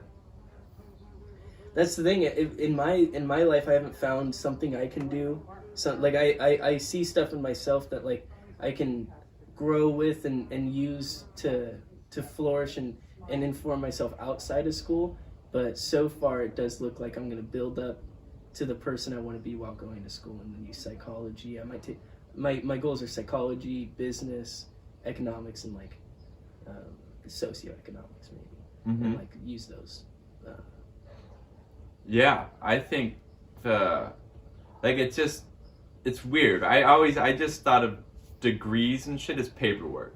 I was like, I always wanted to get the paperwork out the way. Yeah. Like, I was like, I just want to get it fucking done with. I had the luxury. I had wonderful parents. Thank you, Mom. Thank you, Pops. Thank you, step parents. Love y'all. But I luckily have no debt at all from college. Absolutely amazing. Incredible. Yeah. That's awesome. But I see everything that I'm doing right now, and I wouldn't be able to do it without it. It's a key. Mm-hmm. It opens shit up. Like that's all it does. Is for some reason I'm part of a club now. Yep, that's the government. The club. You're a good old boy. And the club says, hey, you spent 4 years. You gave money to rich white people. Yeah. Thank you for your contribution. You can now get a great job. And now I can teach, and I'm a teacher. And honestly, like, there's probably I'm a high school history teacher, and there's probably a lot of people that know a lot more history than I do. Yeah. I've always been like, regardless. You know about this? You're like, oh, no, I don't care. But that's the biggest also just issue, or not, that's the biggest kind of misconception when you go into like this idea of teaching. But I don't want to get too off the topic here. But yeah, it's this idea. It's a total fucking. I'm part of a club. I got a golden club member. I'm part of like a Costco job club, where it's just because I have a degree. They say you can do this, and we'll give you your money back. Mm-hmm. And I got lucky, and I didn't spend my own money. So I'm making what I feel like is like exponentially free money, and it's at a certain point that a lot of people don't get. But if we really hired people based off job interviews, and like hire someone based off of the skills that they show you, not necessarily just of because they did something or did a particular thing in the past. Mm-hmm. Like, there's so many ways to get good at something now. The fact that I can't say I learned it online, let me show you, is so dumb. Yeah. Like, or at least like, let me make a video and I'll send it to you. I'll show you how fucking good I am. Or give me a chance to like prove it. But I feel like we're missing out on so much great talents and people in society, because we tell people you can't learn something of value or worth unless you do it at a college. And it's like, the sad part is like, as of right now, that's jobs believe that, or at least the big institutions do. Yeah. Obviously, that's becoming less and less as we have more online jobs. I just for the sake of what I'm doing, I recently got hired on to do online teaching through a company. I'll be teaching Chinese kids English. So again, it's that's something that may actually be available to someone who had less experience. But again, most of it is just you got to get the degree. Get a degree, it's a key, you know? Yeah. Like in rhyme, absolutely. So it's true. Yep. They wrote it down. Uh-huh. Yeah. I don't know. That's why I do want to go to college. And I do see a lot of value in the time spent in the classes I could take. Classes are dope. I took some of the coolest fucking classes when I was in college and junior college. Shout out to the Los Rios School District. It was fucking amazing. Their history program, just classes, their history professors were some of the best, most talented storyteller history professors I've ever had. So passionate about what they do. Like, I wish I could remember exactly, but it was like it was a class thing, like African Americans, from, I think it was U.S. African American U.S. history all the way up until the Civil War, I think. And it was one of the most fascinating classes I've ever taken. And the professor was some just kind of like wacky white guy, and he would talk in such a way like people can talk to grab your attention, and he would just do it. He he would talk and then you just kind of like stop and be like, what? And you just get fucking drawn in. It's like so hard. And so like, and the classes weren't easy. The classes are not easy at all. My junior college was like, I always suck at percentages, but like 1.5 times harder than Sonoma State. Jeez. Like, so it was the same time a half. Yeah, like it was that much harder. Like it was a half harder That's college. amazing. Yeah, like it was like once I got through junior college, 4-year college was a joke. Yeah. Like, and I think the same thing is with Santa Rosa Junior College, 100%. So big shout out to just that they actually prep you really, really well. Okay. It's super dope. It's amazing. Yeah. God, I gotta pee. Yeah, go ahead. Think you can hold them? Yeah. Thank you, appreciate it. Yeah, we're good. Nice. Jump back into it. Did I ever show you this? No. I don't think so. Yeah, I don't know where my mom got them. My mom got these dope ass mask thinker, like friend made them. Really? But cool. My straps are huge. Your straps? Yeah, we got some from work, and the ear straps are like that thick. Like a fucking transformer. Yeah. But never good for the We're gonna go podcast. hunting. Right? But Joe Rogan has those mics though. They got the good impressive mics. We'll get some mics here at some point. That'd be awesome. Yeah. I guess. Yeah. I always see this coloring book. Is this yours or Jolie's? Do you remember? Mine. Yours? Color me fucking calm. Have you colored anything yet in here? Yeah, go through it. Number one. Nice. There are some awesome. But yeah, there's some sick shit in there. My ex and I went to Spice once. Simon says, "Go fuck yourself." Thanks, Simon. Merlin says, "Go fuck yourself." It's fucking Merlin. I'm allergic to cats. Remember, this is pretty fucking great. How about a nice cup of shut the fuck up? Is that what you're drinking right now? That's what I'm drinking right now. Nice. Sounds delicious. Are you fucking nuts? Oh, I'm shutting the fuck up so well. Oh, here we go. Do I look like someone who gives a shit? This is a great little book. This seems like a great little yeah, gift here. I like that. Just throw it on the ground. Oh, fuck it. Here we go. Oh, you got a picture? Right. I don't know what this is. Oh, it looks like a nice chart. Yeah, you got a chart for Ryan Danger. Ryan Dangk. Q. But my ex and I went to Spice, and this is all we got. Oh, okay. It was interesting. We went in there. And the Spice a sex store? Yeah. Nice. Oh, yeah. Those are the sex stores. Yeah. I've seen. They have one by Planet Fitness. I think that's the one we went to. Ah. Yeah, they got some characters in there. They are hard workers. It was crazy. It was so funny. Yeah. What are sex store workers like now? I have a story. It was funny. I'm not gonna say this is all of them, but this is my story. Yeah, your experience. These are the people over there. Like they're very recent. Spice on Planet Fitness. Shout out. Yeah, on the Commerce. One of them was quite tall. They were all women. One of them was really tall, and if all of them had like a connecting piece, have the lighter. They were extremely attentive. They were like, "Oh, can we help you?" And then they would come back and be like, "How do you like that one? Can we help you with that?" And it's like, "Oh, okay. How's your day?" "Oh, we were just looking around." And like they wouldn't stop.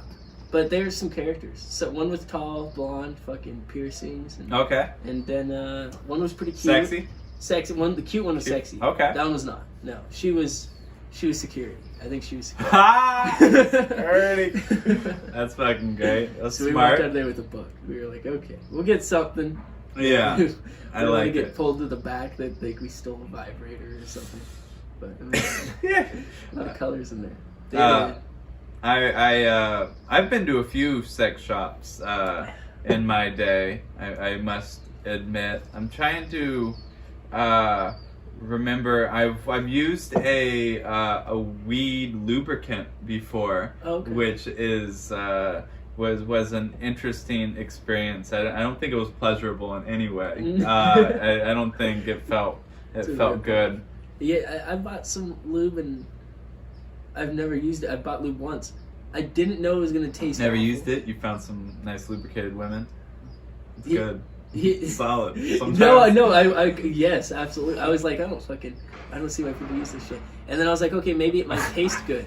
And it fucking doesn't. It fucking did not. This girl was like, get some fucking lube. I hadn't seen her yet. And I was like, yeah, I'll fix them up. No. I'm thinking about body oil or some shit. That's my shit. I'll body fucking oil? Oh, that's tasteless, fucking hilarious. all over it. But fucking, if I gotta be like, careful? What? Why'd you cover yourself with something I gotta be like a foot apart from? It's crazy. Social distance yourself. I've been thankful for social distance. I've always found it to be, although it doesn't. Yeah, it doesn't.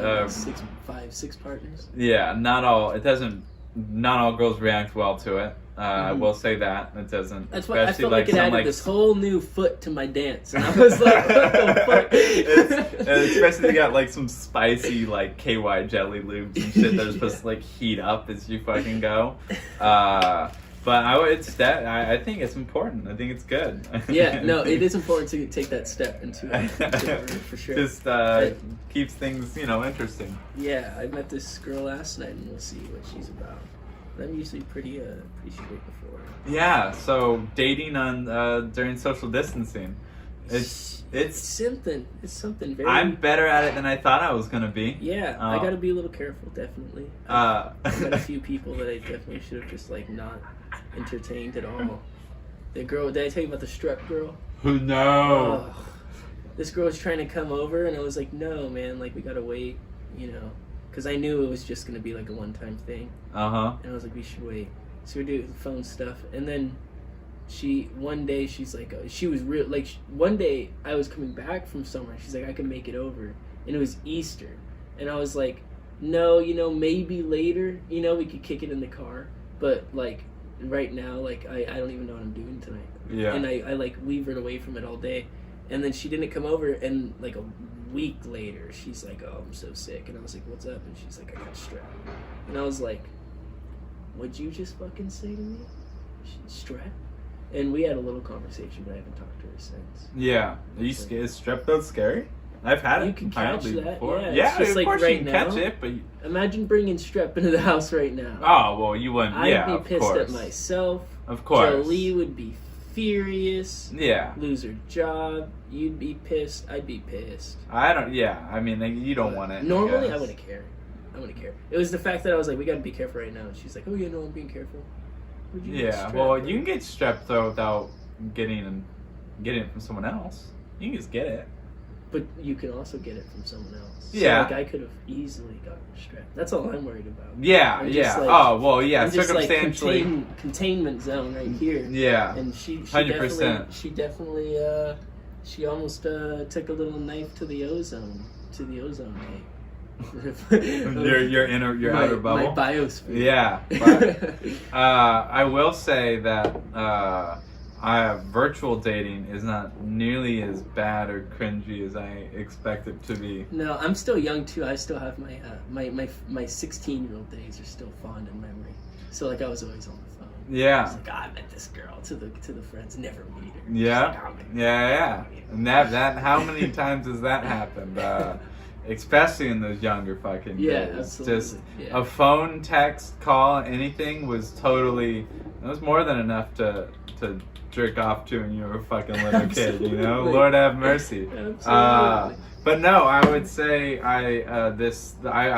social the virtual dating through the Tinder doesn't have it, but Bumble has it where you could have like video calls. Okay. But then just do like whatever, like FaceTime or whatever it is. And not even like sexual ones, like nice ones. Just like I'm talking to a girl right now, and our first date was a virtual date, and we watched some Sherlock Holmes. We smoked some joints. I chilled. It was just chilled in the room. It was easy. It was comfortable. Like you don't gotta spend money on the fucking chick. That's Smartest thing ever, boys. That's awesome. You just take a girl on a virtual date, and you don't gotta spend a single piece of money except on yourself. Keep yourself The only safe money you spend is on yourself, and it's glorious. Or just learn how to say no to a girl, which I guess, is good too. Yeah, that would be good learn too. how to not. Yeah. I guess I don't know. I never know the rules. I like. Good at, sometimes I want to pay for the first date. Thank you. Yeah, I was looking at those. Neither of them work. Oh, this one works. We have another yellow one. Oh man. Double yellow. But every time I tell myself, like, for some reason I'm not gonna pay for like a woman's first date, her meal. Someday I always end up paying for it. I know. Just, I can't help it. Last night she wanted to pay, didn't have her card, so I paid. It was Didn't have her card, Lord. Yeah. See, don't you have Apple Pay, bitch? What you talking about? You don't got your card? You got Venmo? I'm too Don't nice. stress I was it. like, exactly. I know. I know. I get that. I think we're both in the like I do think there is something to the fact that all of us roommates are in an occupation of giving. You know Absolutely. what I mean? Me being a teacher, you being a caregiver. Is that how you would probably describe yourself? And a teacher now. Now you're doing the teacher. The other job, definitely caregiver. Yes. A companion. I feel like I'm a companion a lot of the time. Okay. And then it's only because of me though. Like I feel like some people are like, "Oh fuck yeah, bro! Like I wiped that dude's ass. I'm a caregiver." Yeah. And it's like, that's different. Yes, yes, I do that. Every day. But it's like, yes, he's a human. If I had a turtle, I'd have to wipe his ass. But it wouldn't be so smart, and it wouldn't have like lived a whole life, and I wouldn't have walked into this dude's life, a human. 8 months ago, you know, like I have so much like value and like perspective on the fact that like this dude fucking can't even tell me what's going on, but he like straight up has done shit so much. It's crazy. We just go do shit. Yeah. But I do have my other client that's kind of, we just don't vibe. We don't vibe. It's all about vibing. She's kind of rude. We clean her house. It's why we get paid, right? They're not our friends. Yeah, exactly. That's we like get paid to be nice. You're like, okay, yeah, this is one of those days, and it's like one of the days in my week every week where I have her as a client. It's like, oh man, okay. And I don't talk. I try, but it's just a different day. Yeah. Where were we going with this? We're talking about the whole house is full of the givers. Yes, awesome. Yeah. I was trying to figure out why I was saying it though. That's true. We were talking about oh wow, I don't know. So I did. I was mentioning that it was. I thought it was really interesting. Oh, because we were talking about first dates. That's right. And paying for girls, and we do all come off like I in a sort of like make sure everyone else is okay before ourselves sometimes. Absolutely. Approach, you know? I think, and it's really enjoyable. Like at the last house I lived in, great fucking group of guys, but you could tell the kind of jobs that we kind of all had in a way. Like one of the guys who's one of my best friends, Rafa. And he's he's a businessman. You know, he's a coach. What does he do? Well, he's going to be starting his own tennis academy. Wow. So that's really impressive. Would that be something that... I'm sorry to interrupt. No, keep going. Yeah. Would that be something that he would want to take out of the United States, like as you guys would take trips? He actually wants to take it down to SoCal. Okay. He's born and raised San Diego. Wow. That's great. Yeah. That's where all the McFarland stuff. There's like this race team, McFarland USA. Have you seen Okay. Yeah. Yeah. Right over there. Yeah. Lodi. Yeah. And so, so he just like he was kind of in like the idea of like a mentor kind of person. Mm-hmm. So he was always like he would support you, and he would try to make sure you were he would really try and push you all the time, which it was just you could tell like he was going into the perfect business for himself and everything else, but he was totally living out the same personality he would as like the type of business person he is, you know, and the type of job he's going to work, and the other roommates were. And I got lost a bit on the tangent here, but for the most part I was just saying people would definitely act like the jobs they normally end up working, which is interesting to say the least, and it's definitely worth entertaining like that's how I became a teacher. Was I made a list of all the things that I thought I wanted in a job, like, and that I thought about myself. Like, I'm loud as fuck, so I was like, I need a job where people respond positively to loudness. You know, so I was like, cool. So like, I have a lot of energy, so I was like, I need a job where I can walk around and sit down. Like, I want that, and I like comfort. So I was like, perfect, give me both that. I love kids, so I wanted that.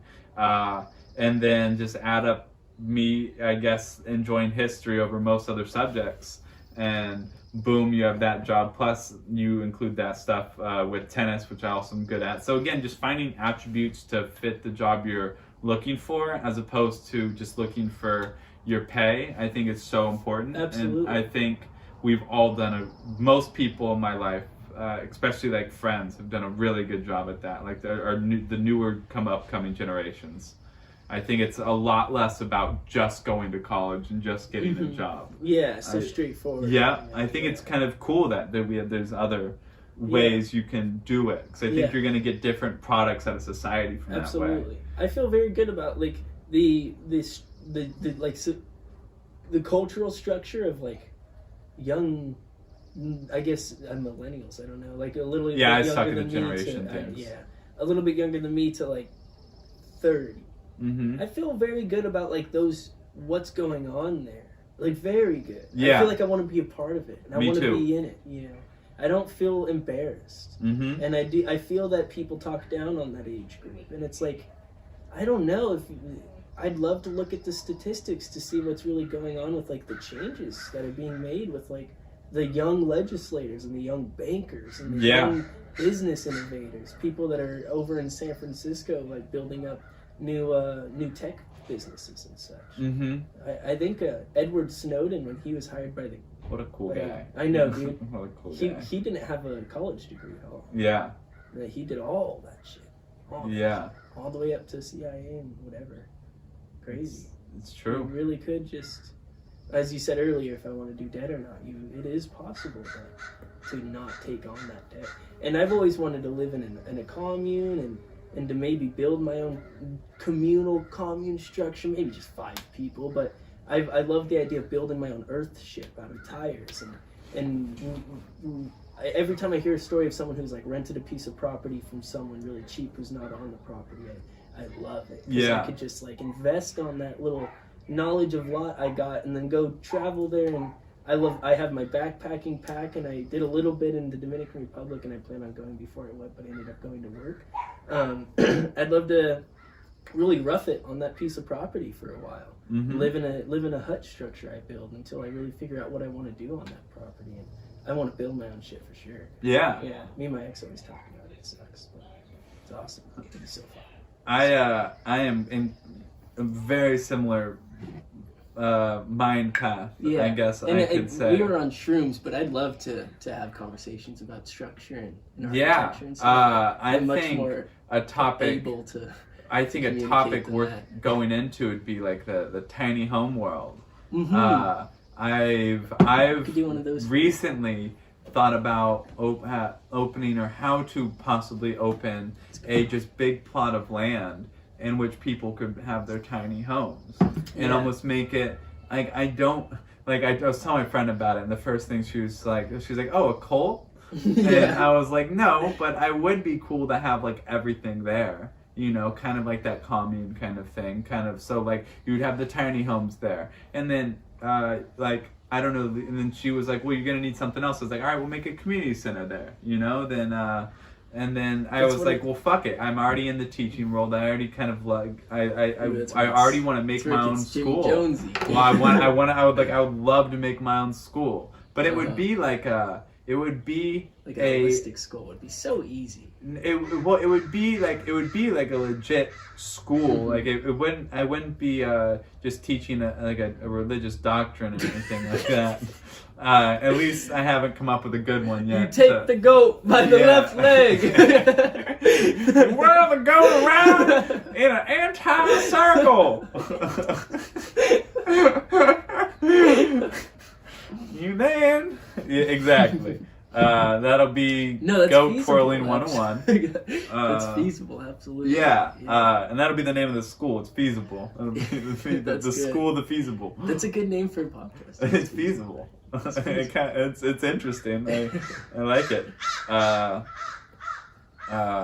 So I liked. What was the previous name you were going with? Off Track. I liked Off Track. I don't mind. And then it's like, oh yeah, we're I back don't at mind the Off Track, although it does sound hard. Like we should talk about racing if we're gonna call it Off Track. Yeah. But I don't want to talk about racing. See, I'd be kind of cool. Whip it off the road. Yeah. Off Track. Off Track. That's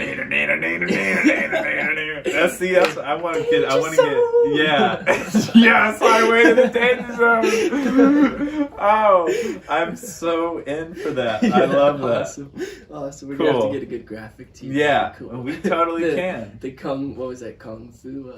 The movie, we could get some 90s, 80s graphics. Oh, Kung Fury. Yes, yeah. There's a great YouTube movie called Kung Fury. It used to be on Netflix, but it's 30 minutes long. Go watch it. It'll be the greatest thing you'll ever discover. If there's anything I'll recommend to go watch after this podcast, it will be Kung Fury. In fact, just change the podcast. Go watch it now. Come back. Turn it on now. Come back. Midnight Gospel. Midnight Gospel. Yes. What an awesome idea. Amazing. Turning. Yeah, the fear of that not catching is immense. What do you mean? Immense. Oh no, it's the number 2 show in the country right now. I was listening. Yeah, he was. Duncan Trussell was just on the little JRE, and he was saying, that it's apparently the number 2 show in the country right now on Netflix. So I was like, fuck yeah. But I haven't. Apparently, the last episode has his spoiler alert, has his mom in it. Yeah. I haven't watched it yet. I'm farther behind than you actually. I finished it when I was in my room. Yeah, so I gotta come back and finish it up. But I like the doors that opens. So if you don't know, it's a show that's a podcast, and they do illustrations to like back it up essentially. But it's much more than that. It's kind of keeping it at its simplest form. But regardless, it seems like the fact that they're intertwining the media is a super cool path for them to take, because it opens shit up. What other medias can you combine? When's going to be the first TikTok movie? Yeah. It's going to happen. When's going to be, what other media services are going to be intertwined? When's the first Instagram original? Mm-hmm. It's gonna fucking happen at some point. Yeah. I mean, the Amazon Marketplace with the grocery stores, and before they had Whole Foods, they had grocery stores. So that's already kind of a spreading of not media, but it's kind of them linking to media in a way. Just it's the interaction. Hey man, it's the interaction between the two. I mean, what's it gonna? Well, are we gonna get to a place where physical shit once commerce physicality goes? Because to me, the biggest waste of space in the world are parking lots. Fucking hate them. I hate parking lots. I think when you build a building, you have to have a quarter at least of the space for parking. More. It could be 3/4 or I bet you it's more, and you just can't see it. Mm-hmm. Yeah, no, you look at. I was watching. It's a Vice documentary you can watch about parking structures, and infrastructure. It's a mess. Mm-hmm. It's a mess, and it's true. We have so many cars, car culture in California that, I mean, a lot of parking lots are full. It's we gotta sell a few of them. Get them. Get your kids some college money. Get rid of some of those cars. A lot of kids in it. I think it's just I don't think that's the route. I would rather keep the cars. I like cars. Mm-hmm. Kind of. You gotta make. I just think you move to the less physical. For stores, there's no reason to have just think about. We're big trucks. Useless trips is your fault. In a way. You could have just a delivery spot for mail or anything else. It's you just that's where I could easily see it going, as food just now being a delivery service only. Absolutely. It's not you can go and get your mail from the mail. Can you? Is that a thing? The U.S. You can have a postal box. Yeah, I get that makes sense. Yeah. I guess I'm insensitive to the homeless. I don't know if their problems. I've always had a postal box. What a point of privilege, huh? I'm glad I acknowledged it. Doesn't that make me feel responsible, right? Yeah, that wasn't a catch. Yeah. So but I could easily see how you just go for stores and you just go to all virtual to the point where the only reason you're going out is because you need your body. Mm-hmm. That'd be cool. Make it like fucking paintball centers and taekwondo and indoor tennis courts and just art centers and just galleries where people can just do shit. Maker centers and all these all sorts of that stuff. Like places where your body's needed. And yeah, I also wish we could, if I have hopes for society, I want better public transit. If that existed, that would be the coolest. That would connect our societies so much. Yeah.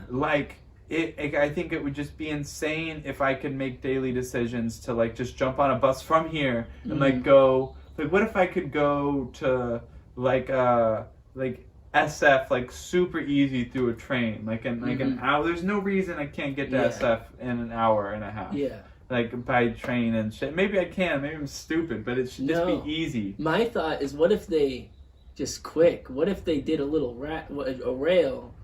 I don't know where the rails are now, along the coast, and then did something under the bridge. Just build a train track for the bridge using the supports low enough to where maybe it could act as another brace, but it's so heavy it could you gotta get across, I guess. I feel I have little drawing sketches of an underneath canal. Okay, there you go. I mean, that's Elon, right? System.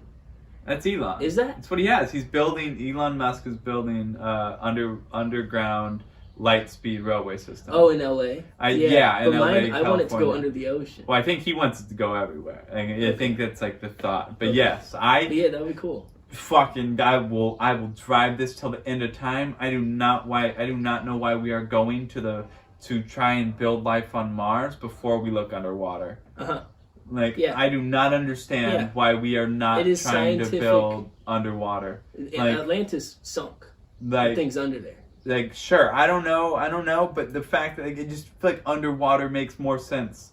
There's food, there's water, there's life, there's plants, you get protection from the sun. It's a natural barrier.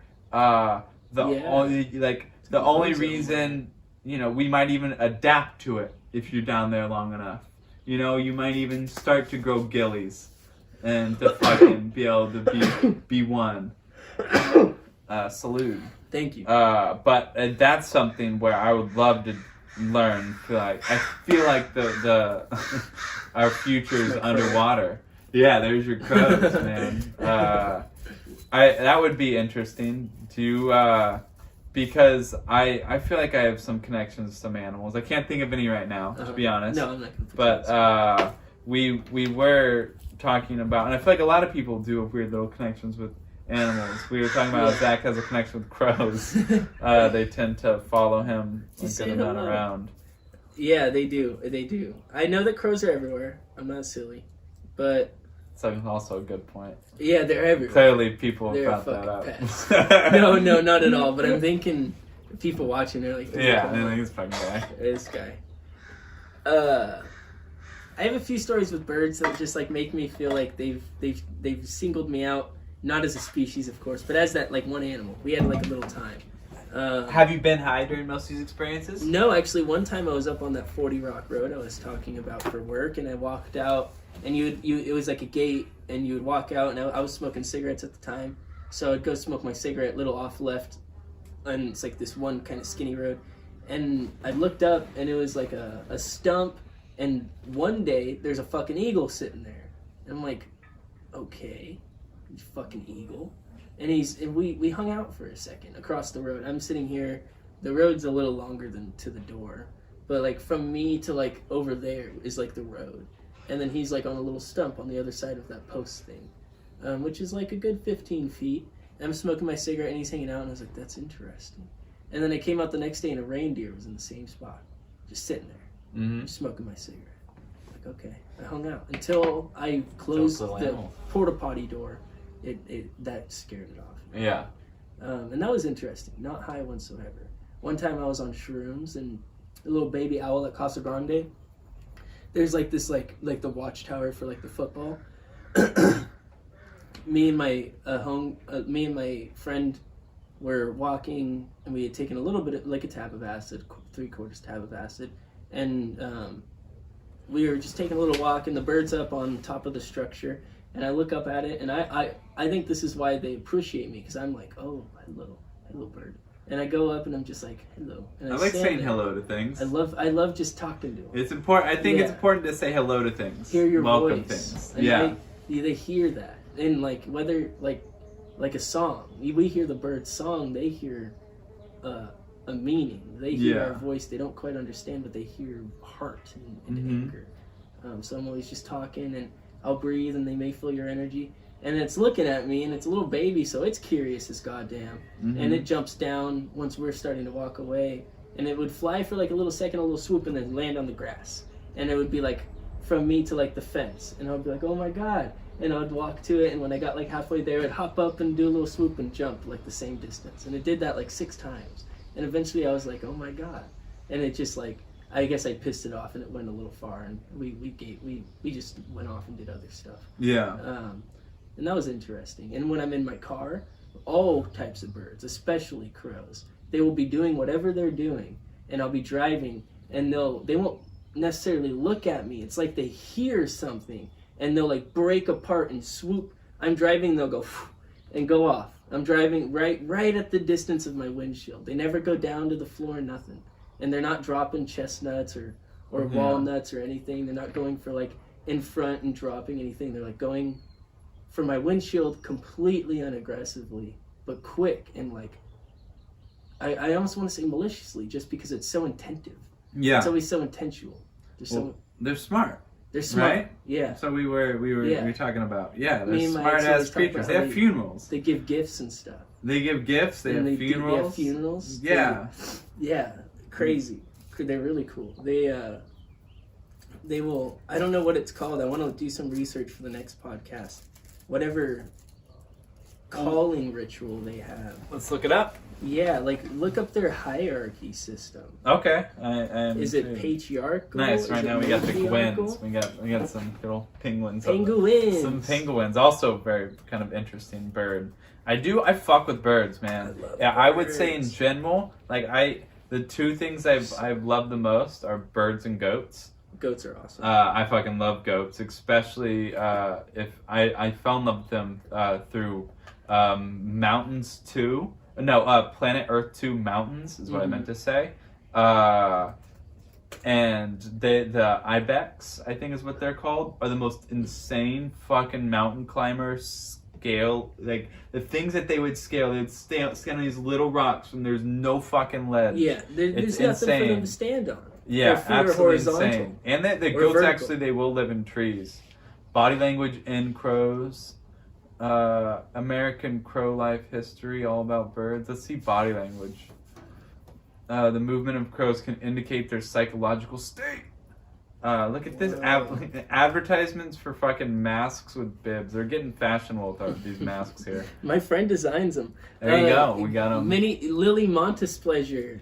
Hit her up on Instagram. Fish don't feel pain for a custom mask. If you're punk and if you're hardcore. There we go. Or straight edge. Or straight edge. We're inclusive. We won't call you a prune. So let me just read this. It says, when a fearless crow has a direct, unimpeded path, and these are body language of crows. So, hell yeah. In case you're ever on the street and you see a rogue crow, trying to square up, he might be just saying, "What's up?" Yeah. So I would hate for that to happen. We're gonna fix that right here, right now. So, when a fearless crow has a direct, unimpeded path to a nearby food source, the adrenaline kicks in and the bird rapidly hops in a beeline to the meal. Familiar with this particular food and confident in its environment, the bird knows it can go quickly and seize the prize. Its speed may be determined by the fact that its prey may be moving, or there's competition for it from other crows. So if you see a crow rapidly jump in fucking succession, it's probably going after food. Stay out of its way. Like a famished kid It's bolting not for a rabbit. plate of cookies, a crow on the ground employs a series of jumps forward to seize the prize. I'm surprised they don't fly. I'm surprised. Okay, I think that is one. So here we go. Perhaps the most obvious body language in corvids. Very interesting. Why are they called corvids? Corvids, I like that. Well, is it like related to COVID? No, it's probably their like Latin name. They're But corvid and COVID are so close. Maybe they're Like, trying to maybe they're trying to keep crows. COVID's from bats. So yes. core and co. Maybe it's from crows. Crovid. This is This is COVID-19. Yeah, COVID-19. So dominance and submission. Oh, I like it. Perhaps the most obvious body language in corvids are the demonstrative movements of body and feather tracking, suggesting which birds are dominant and which are submissive. While there are innumerable subtleties in these displays that we have yet to understand, there is a little mystery involved when a dominant bird struts into the midst of an assembly of birds on the ground and the sea of crows parts before it. The bird knows its place in the crow community with the elevated contour and facial feathers. It lets the others know too. Submissive and non-challenging birds step out of the path of the dominant ones, but they may also assume postures that ultimately have benefits. For instance, what if several crows are feeding and a single bird stands to one side? It's likely this is a young bird, unsure of its place in the hierarchy of the crow gathering. It has been driven off by dominant birds, an episode it wishes not to have repeated. Yeah, so they totally will, based off what birds are moving to the side and what birds are staying there, dominance. And people do the same thing.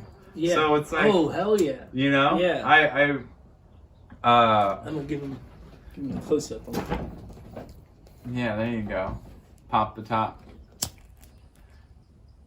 You gonna do it right? You don't even practice it that much. I'm worried.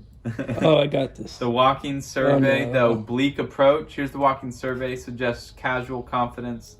Not The crow too great. saunters. The oblique approach, while keeping its eye on a subject, the crow what appears to head towards something of interest, and a slow oblique walk is likely thinking that the item of interest is an unknown quality. You pop it off? Yep. Nice. There we go. Leave the hat off for now. Representing my pop's company, FedEx. Apparently they were established in 1973. Dope ass hat. At least I sure think so. Yeah, so you're totally right. Crows have a very, I didn't really know much about their hierarchy. They have a couple, I'll read off the last two. They have a hop to the prize. Again, something about an adult, and then a poised alert with patience required. Sounds like some military shit. You're going to have a poised alert with patience required. You're just going to step in there and you're going to go real hard. And you're going to get him, boy. Yeah, that's right. Interesting. Yeah. Yeah, I'm curious as if they're matriarchal or patriarchal. I'll look it up. That's always an interesting one too. Mm-hmm. What about humans? Do we have one? Do we go with patriarchal? It goes by. I think. Are humans? That's a good question. I would say like historically. I'm looking up humans first over crows. I think it's over. I think it's been over for like a good 500 years. Other than are London. humans patriarchal, matriarchal, both, or neither? It's just our basic setting is egalitarian, with some higher states for the more senior members of the group. Problem. That is, the elders. Some people had other skills or abilities that lent their increased prestige. Since the introduction of plow agriculture, we found patriarchal societies more common, but with a huge range in the way hierarchy and access to needed sources are distributed. There seems to be some connection with property ownership and increased governmental functions that go along with patriarchy. There is an accumulation of power that seems to run towards patriarchy and inequality. Really quick, I'll finish it off. Matriarchies have never existed as far as we know. That is to say, there has never been a society where men are as systematically disadvantaged and disenfranchised as women have frequently been by custom or law or both. That is interesting. There was a point made that, you know, we have gay communities, but there aren't really any lesbian ones. Yeah. You know, there's gay bars, but there's not too many lesbian bars. Because guys need that. Guys need that. What do we need, puff. Zach? What else? What do we Guys need? need that extra puff. We need the posture. We need the posture. We Puff out our chest a little bit. Yeah, and then we need like affirmation. I guess you would say affirmation. It's a different thing. We have too much power to lose to say that we don't have a toxic structure. What do you mean, like physical power? Like when we beat the fuck out of some women?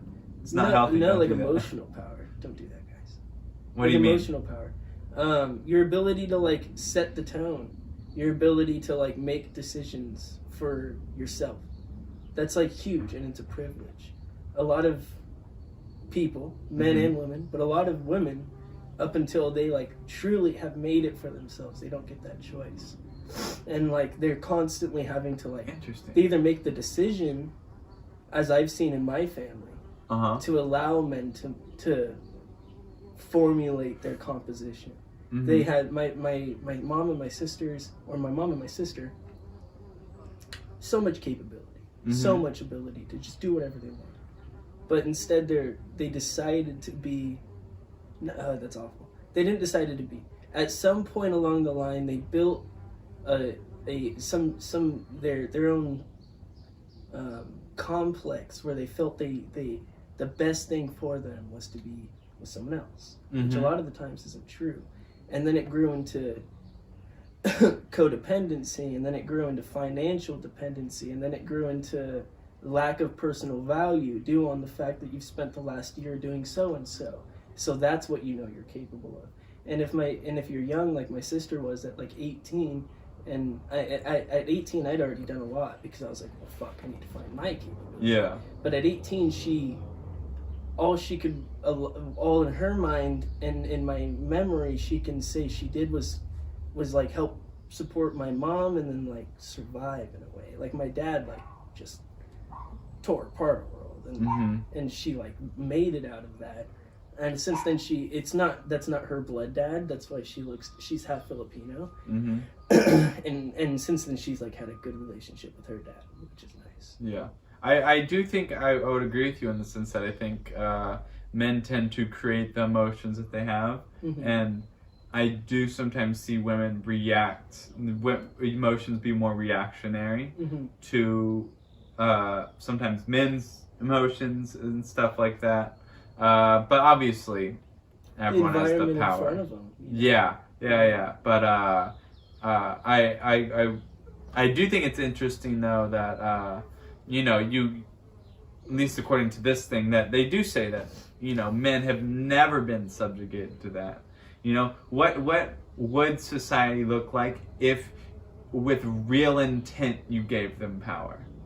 Like with real intent, yes. You simply just tried to say, hey, you know, maybe we've never done it, but maybe if we put all the power in the women's hands, although we have no scientific proof that we're not saying that women are better than men. We don't know what's going to happen, you know. But what if we gave all the power and put it in women's hands? What happens? What do they do with that power?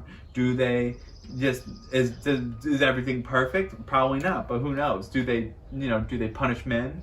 Who really knows kind of what happens? But the fact that, you know, it's, I guess to a certain point, arguable, and it would be interesting to look up if there have been women dominated societies, and if a woman only dominated society has to only include women, or can there be women in women only dominated societies? Who fucking knows? But I think it'd be interesting. Yeah, I think it'd be really interesting just to see what happens when you do give women, and like you said, all of the power. Would they punish men?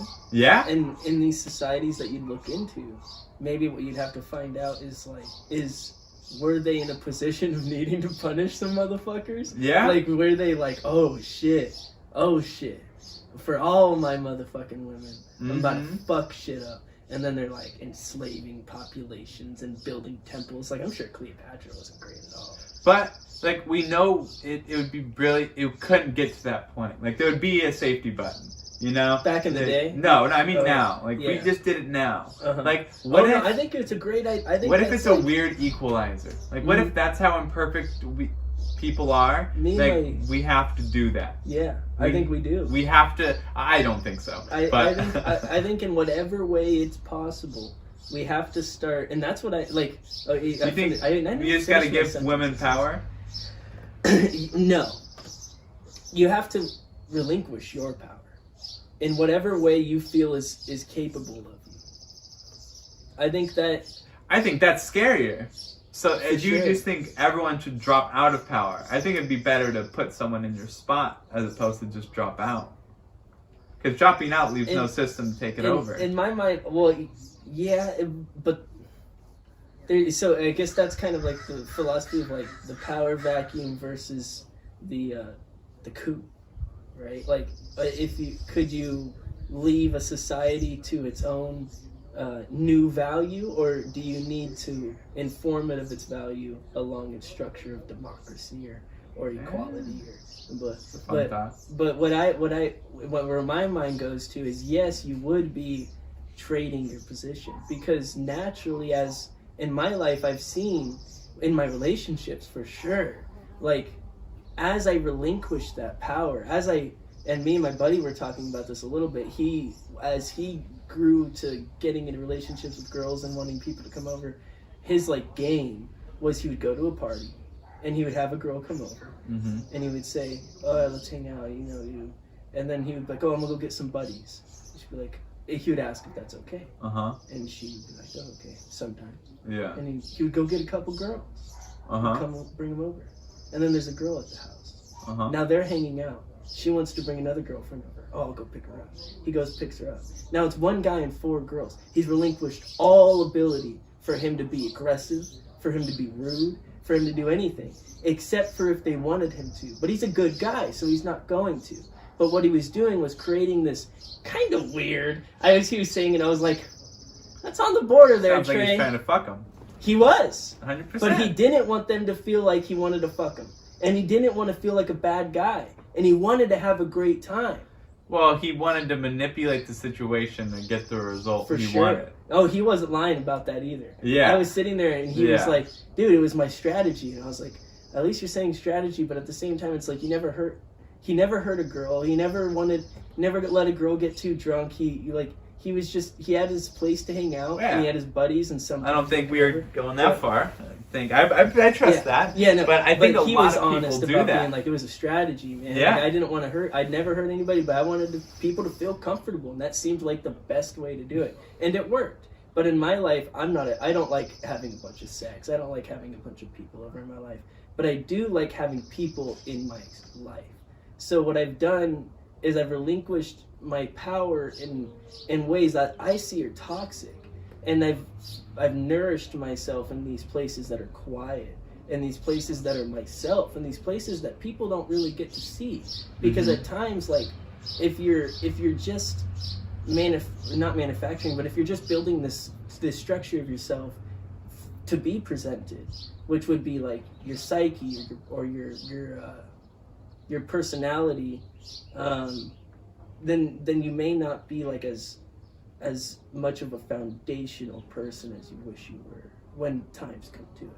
I'd rather feel nervous in social situations than feel nervous in my room alone. That's for sure. Yeah. And a lot of people don't have that. And I'm glad I do. And I feel like I have that, and I have a huge amount of women in my life that are like friends to me and that trust me. And I talk about sex work with all of my girlfriends. I talk about, and they're like my girlfriends, and then maybe we do something, and then maybe we don't, and maybe we're together.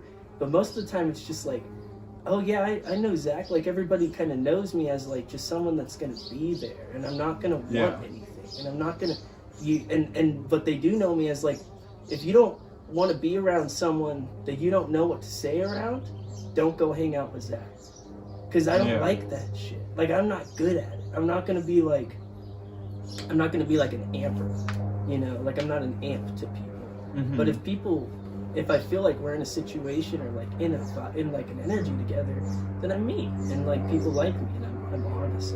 Yeah. And people find that. But people, if you can find that without like giving up power. But and a lot of times, I'm sure you found that you've had to like find ways to be a better person, more nourishing, more honest, and more powerful than that, and not as quick and rude or whatever. And that's like giving up the power to feel on top. And then you find a new on top, as I'm sure you feel you are with the people who I don't feel I'm related to you at all. And saying that you have like, I guess you'd call them like, not structures, complexes. Like complexes. I don't think I know that you're not part of that. Yeah. I feel some people get trapped. Oh, my mom has a really difficult time with like, I think you get out of the habit of having power. I think is also like, I think everything in life's habitual. Like if I were to say anything, how do you change your life around? Build a good habit. Like, I don't know what it is. Just find one and fucking hold on to it. Yeah. You know, grip that thing and ride it through. And you know, whatever. But the issue is we have so many bad habits that we are so settled into that. Just like I really liked when you were saying, like when you were talking about like women taking over, essentially. Like I get nervous when I think of people dropping out of power and no one and no secure thing ready to take it. You know, because then I'm like, then that thing you just created is gonna crumble. Yeah, for sure. And history doesn't work. You know, like, but the reason I think I was trying to get there was because when like you have these like habits, right? You build up these habits and then you create these kind of institutions in your life, essentially. It's scary to drop an institution when you don't have another in place. Yeah. I guess is where then I'm trying to relate it. So in my eyes, and how I would, and I don't know, maybe really cool things happen and probably more creative things happen when you simply just drop something and have no secure thing there in place. Yeah, and then you're fresh and skinless. It's creative, and ready to, or not ready. But to me, it wouldn't work. And everyone's different. For like me, like I don't think I could personally drop a habit successfully unless I probably had something else to replace it in one way or another. Whether that's increasing just a habit I do more. Like let's say like I used to I vaped tobacco for like maybe like 2-3 months maybe I'm undercutting it because I'm not proud of it. Probably about like 3 months maybe. I'll stick with 3 months. A very heavy 2 months if not more. But you know, and how I quit was through I did my own kind of creative way through like smoking weed and then kind of trying to hypnotize myself into not wanting to do it. Are you looking for something? Yeah, my vape, as you said. Oh, right here.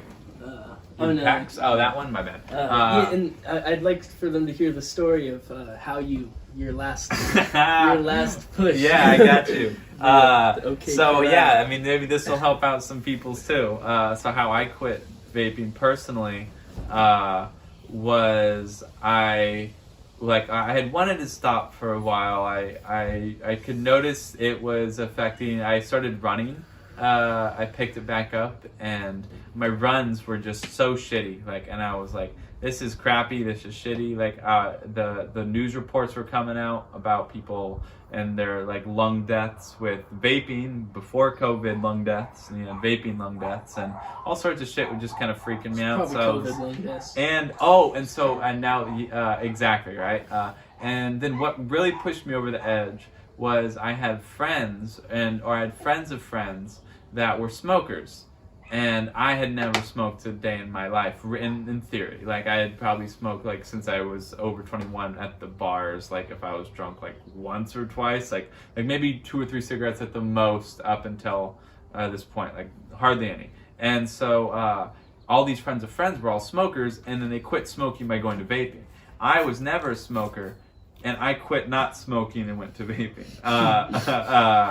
And so in my head, the fact that we're both okay with this spot, the fact that a smoker can do this and be okay with not smoking, in my head just means that this has to be really similar to smoking. It has to be almost exactly the same if it's so successful. And so I was like, well, fuck, I can't do that. So I was like, all right, I need to quit. That's how I got to this point.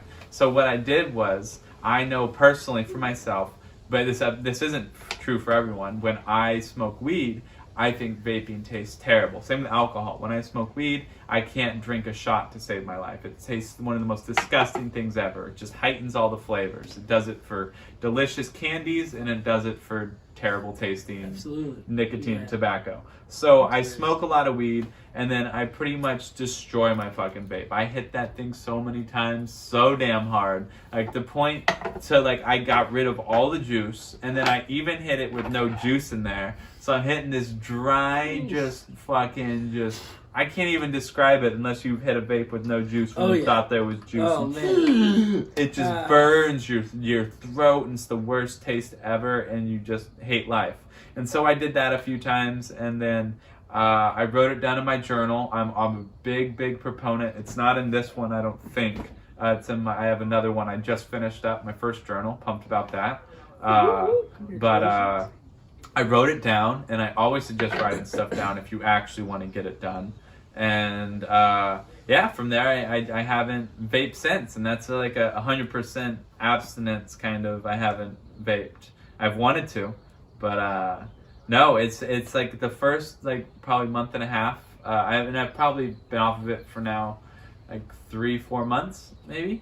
Might be exaggeration there as well. Nice. But probably around 3 months. I'll go hit the 3-month mark again. So did it for 3 months. I'm off for 3 months. But yeah, so that's definitely how I quit. I would say if you put that in step form, just find a way to get into a mentality where you can stop liking the vaping. Write down the fact that you actually don't want to do it. I also I didn't make any jokes about vaping. I never once jokingly even picked up a vape. I was like, if I even joke about it, my body's going to go into a natural sensation where it wants to do it, and I don't want to have to resist that all the fucking time. So that was a really big kind of proponent for me. Yeah. Proponent. So you said you're a huge proponent. You use those tactics a lot for yourself? Yeah, I use... I would say my journal has been my biggest successful almost every single time in improving my mood or improving something, whatever it is. Writing it the fuck down, getting it out of my head. If you want to talk about, especially if you have no one to talk to, that's the biggest thing. I feel lucky. I've always had people to talk to, but I've had times where I don't want to talk to anyone, and I'm just like, fuck it. And so I get out the journal and I just write. And it takes practice. This is a skill. As much as it's a skill to talk to people, as much as it's a skill to ride a bike, it's a skill to write in your journal. And it takes time, and it takes effort, and it takes failure. And there's no real guide to it. So you're just going to kind of fuck up. My first 50 pages of my journal was the stupidest shit I ever wrote down. Yeah. Like just the dumbest shit ever. And I was like, what is this? This is so dumb. And then finally I was able to get out of my head, and I noticed I'm just writing for me like a little bit more and a little bit more and a little bit more. And next thing you know, it's just this really cool habit where you can actually get your emotions out and not take them out or put them on someone else, which I always find is the thing no one ever wants to do, although it feels so fucking good. And it's something I struggle with a little bit is projecting. Yes. Yeah. And it's an awful thing to do to your surroundings. Yeah, because you trip on things and you miss the beauty, and you stumble people, and you make people shy around you. And it's no one wants to do that at all. It's an exercise of anxiety in a very bad way. Not bad, but well, it's that I something I struggle with, and if I were to have my own school, I would fix this. Is the fact that there's no really good places to get out. Like, speaking of why sports are so successful, like why is this working above the math team? You know, and it's because it's pretty much, in my opinion, the only successful place society lets you get out anger. There's nowhere else in society are you allowed to like encourage to as well as with the valor and valor that comes with it. Like you can go do Brazilian Jiu-Jitsu. Yeah. And you'll have your niche of people where you're the motherfucker, right? And you might fuck someone up, and your wife knows it. Discipline. Discipline for sure. I feel I have a lot of respect for sports for discipline, but you've played sports and you've seen the. I think there's it's easy if you're good at sports. You don't always have to be disciplined. Okay. People will accept you. Okay. People will accept you if you're good. You know, like when you have athletes that are just extremely good, but they're like the least disciplined ever. Yeah. Like sports still accept them. For sure. So with karate, I feel like there's a certain amount of discipline that it takes. Yeah, you're right. Even, you know, you can fake it when you're out in front of in the show because you need views and you need shit, and like you see Conor McGregor talking shit, but you know he attended karate classes where every single person was like, you're gonna fucking bow when you get in here, and like he respects and has mentors that behind the scenes he wouldn't talk a word of that to. Yeah. But basketball, baseball, they'll talk shit to anyone, any day, any time. Because there's a certain amount of, you don't need, like, yes, discipline is encouraged. Everybody have a joint with some oil on it. There you go. Get it on the, get it somewhere safe. Yeah, that's smart. I'm sorry, keep going. No worries. So I do think, though, that there is, fuck, where is I going? I don't know. We can also ban it. I was on there for a while. With sports, there's this valor that comes with it, which was where my head was before you started talking. Yeah, now I totally agree. There's also this freedom. The anger. Can I go back to it? And the ability to express anger. Yeah. So what I was saying was, in society, there's nowhere for anger to go. Like it just doesn't. It's not acknowledged as a valid feeling. You're supposed to meditate it away.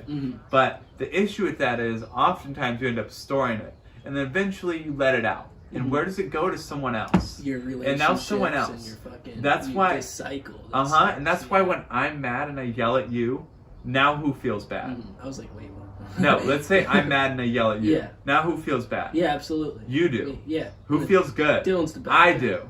I feel good. I got it out. That's why when I'm in Zack, when I'm in traffic and there's some jackass in front of me. I just got back from Fresno. Man. It feels. Someone cut me off. I was like. Yep. And you chose to hold on to that. No, anger. I was going, but I was like, okay. I was feeling it. I was like, dude, I am pissed. Yeah. And you are fucked up. And so it's like, it would be great if we could take that anger then, and you could go home, and there was a proper place for you to put this, so no one gets it. It just disperses into the world. But in reality, what's going to happen? Yeah, in reality, what happens is either one of two things. You either yell at the driver, and you just fucking go hard into him, and now you feel good, you released it, but now this guy's like, this guy fucking yelled at me, and he goes home and he yells at his kids. And, or you take it home with you, you don't yell at them, and then you either hope that, like, society hopes you have a great place to put this anger, or you end up letting it out towards other people. And and that's pretty much it. And next time we're for sure gonna have to go into it. But I have my whole book with all my philosophy on. This is what it's all about. Yeah, is kind of dispersing anger out. Absolutely. I also wanted to shout out an update. I did get an email, and I am now medically licensed to buy my marijuana. What a trip that was. Yeah. We spent the whole fucking podcast. We all were in that together, guys. It was crazy. So once the card comes in the mail, I got the email, but it's not the same luster. So once the card gets in the mail, we'll show it up on here. We'll block out any important information. Don't want to get my marijuana ID card hijacked. We've been talking for a while. Yeah. You ready to call it? Episode number 2? Episode number 2. Cheers. I'm proud of us. And hopefully we'll do this soon. It's going to be a great thing. Alrighty, good shit, buddy. Nice. Oh, naturally silly. Subscribe, Naturally like, silly. do all of it.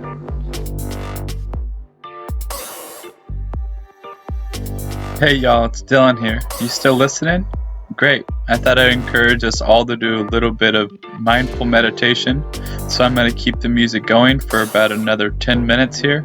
And feel free just to sit back, relax, sit in a chair, and get into some peaceful meditation. Remember, it's not about any kind of focus. It's just about letting your body be and your mind be. I hope you have a great day and you finish up this podcast and meditation session as great as possible. Peace.